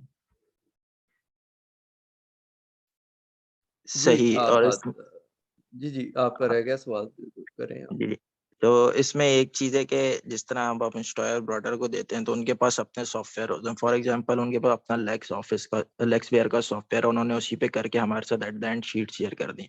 तो क्या ये पॉसिबिलिटी होती है कि मैं खुद से जो है वो पैकेज सॉफ्टवेयर का ले लूं और सिर्फ इंस्टॉयर ब्रोडर के साथ उसको एक्सेस दे दूं ताकि वो सिर्फ बुक कीपिंग वहाँ करे, ताकि मेरे पास भी प्रूफ हो गया यार इस सॉफ्टवेयर का एक्सेस मेरे पास भी है तो मैं उसको देख सकूं ऑनलाइन डिजिटली।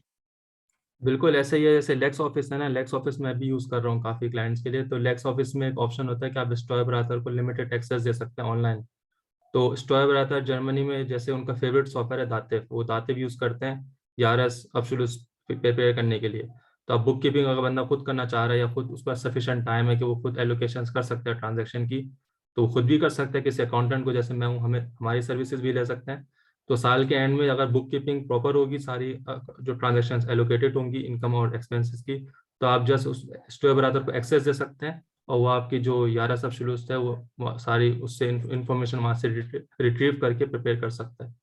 तो ऐसे हैं आजकल जितने भी क्लाउड बेस्ड सॉफ्टवेयर हैं, सब में स्टोर ब्राउज़र का एक्सेस की पॉसिबिलिटी होती है। तो रिकमेंडेड यही है कि हम खुद बाय करें और फिर उनको एक्सेस दें, क्योंकि अभी जिनसे मैं कांटेक्ट में हूं, उनके पास लेक्सवेयर ऑलरेडी है और वो लेक्सवेयर के ऊपर करना चाह रहे हैं उसको। लेक्स ऑफिस में वो मोर कंफर्टेबल नहीं है, लेकिन मैं पर्सनली लेक्स ऑफिस यूज करना चाह रहा हूँ फॉर 2022 एंड 21। बट प्रॉब्लम ये है कि मेरे पास बहुत लिमिटेड टाइम है लाइक फॉर लास्ट ईयर, तो इसलिए मुझे एक अर्जेंट बेसिस पे बुक कीपिंग चाहिए और कि स्टोयर ब्रोडर फाइंड करना बहुत मुश्किल है specially at the end of year. तो ये एक प्रॉब्लम मैं करंटली फेस कर रहा हूँ। तो मुझे मे बी के उनके साथ जाना पड़े और वो जो बुक कीपिंग है वो लेक्सवेयर में करेंगे, तो उनके पास ऑलरेडी अपना सॉफ्टवेयर है इसका। बिल्कुल हाँ, ऐसा ही है कि वो पर्सनल प्रेफरेंसेस पे डिपेंड करता है, हर बंदे के सर्कमस्टेंसेस अलग होते हैं। तो जैसे आपने कहा कि आपका टाइम कम है, तो वो अगर आप उन्हीं के साथ अपनी रिलेशनशिप कंटिन्यू करेंगे तो ऑफ कोर्स अगर वो लेक्सवेयर यूज़ कर रहे हैं तो वो वही प्रेफर करेंगे, उसमें कंटिन्यू करें। जी मुझे बुक कीपिंग चाहिए फॉर लाइक 2021 में, पर ट्रांजैक्शन बहुत कम है, लेकिन बुक कीपिंग उसके लिए मुझे अर्जेंट चाहिए। वो तो ये फैसिलिटी दे रहे हैं कि आप बुक कीपिंग खुद कर लें और उनको बाकी फाइलिंग वो कर देंगे ट्रेड और दूसरी चीज़ों की ना, कॉर्पोरेट टैक्स की, क्योंकि उनके पास ऑलरेडी अपने सॉफ्टवेयर हैं। तो मुझे अर्जेंट बुक कीपिंग चाहिए। अब आई डोंट नो कि आपकी अवेलेबिलिटी कितनी है आप कितना फास्ट आप मैं उसको कर अपनी सकते ईमेल ऑफिशियल ईमेल शेयर कर देता हूँ इसी चैट पे, आप मुझे उसमें अपनी इंफॉर्मेशन शेयर कर दें, फिर हम हैं। उसको सेपरेट डिस्कस कर लेते हैं आपकी जो रिक्वायरमेंट है, फिर हम उसको जो भी मेरी तरफ से ऑफ कोर्स सपोर्ट होगी मैं उसमें कर सकता हूँ। ठीक, ओके ओके, थैंक ये ईमेल आईडी ना आप सब लोग बेशक रख लें, इस पे आपकी जो भी क्वेरीज हों जब भी आप स्टार्ट करें तो आप कर दें। और फराज के पास जो अवेलेबिलिटी होगी वो आपके साथ बता देंगे, हो सकता है या नहीं हो सकता है इनकी, डिपेंडिंग ऑन हिज वर्कलोड। वो आपको मैं डेफिनेटली, हमारा टारगेट ये है कि हम जितना अकोमोडेट कर सकते हैं उतना करें। और बट हम उनको ओवरबर्डन भी नहीं कर सकते कि वो बाकी काम अपने ना कर सके। जी जी मैंने कहना था काइंडली आप कुछ सैंपल वेबसाइट के लिंक शेयर कर सकते हैं फॉर होलसेल पर्पस, कि हमें होलसेल एज अ होलसेलर को टाइप की वेबसाइट बनानी चाहिए क्लाइंट्स को अप्रोच करने के लिए। ठीक है, वो मैं ना ग्रुप में, आपका होलसेल का ग्रुप है ना, उसमें शेयर कर देते हैं ताकि वो आपके पास सैंपल आ जाएंगे, आप उनको देख के अकॉर्डिंगली बनवाना चाहें। मतलब हमारे पास शारिक भी है यहाँ पे और उसके अलावा हमारी टीम भी है, लेकिन वो इट डिपेंड्स ऑन यू कि आपने कहाँ से बनवानी है। सिर्फ बताने का मकसद है कि मैं इस ग्रुप के अंदर सारी एक्सपर्टीज पड़ी हुई है आपके फिंगर टिप्स नहीं के ऊपर। मैं खुद ही बनाऊंगा। खुद ही बनाएगा चले। अब हाँ आप, जी, अच्छा ये भी बड़ा जरूरी है कि आप लोग ना अपनी एक्सपर्टीज भी हमें बताएं। मैं ठीक है, सॉफ्टवेयर डेवलपर ही हूँ। हाँ आप लोग बताएंगे, हम उनके मुताबिक भी जो हमारे पास काम आएगा ना, हमारी कोशिश है कि हम अपनी टीम डेवलप कर रहे हैं ना, तो हम उसमें वो काम आगे करवाएं, आप लोगों से पास आ जाए, आप लोगों की टाइम के अवेलेबिलिटी के हिसाब से। तो ताकि हम आपस में सबसे पहले नेटवर्किंग करें और जो ना फलें फूलें पहले। ठीक है।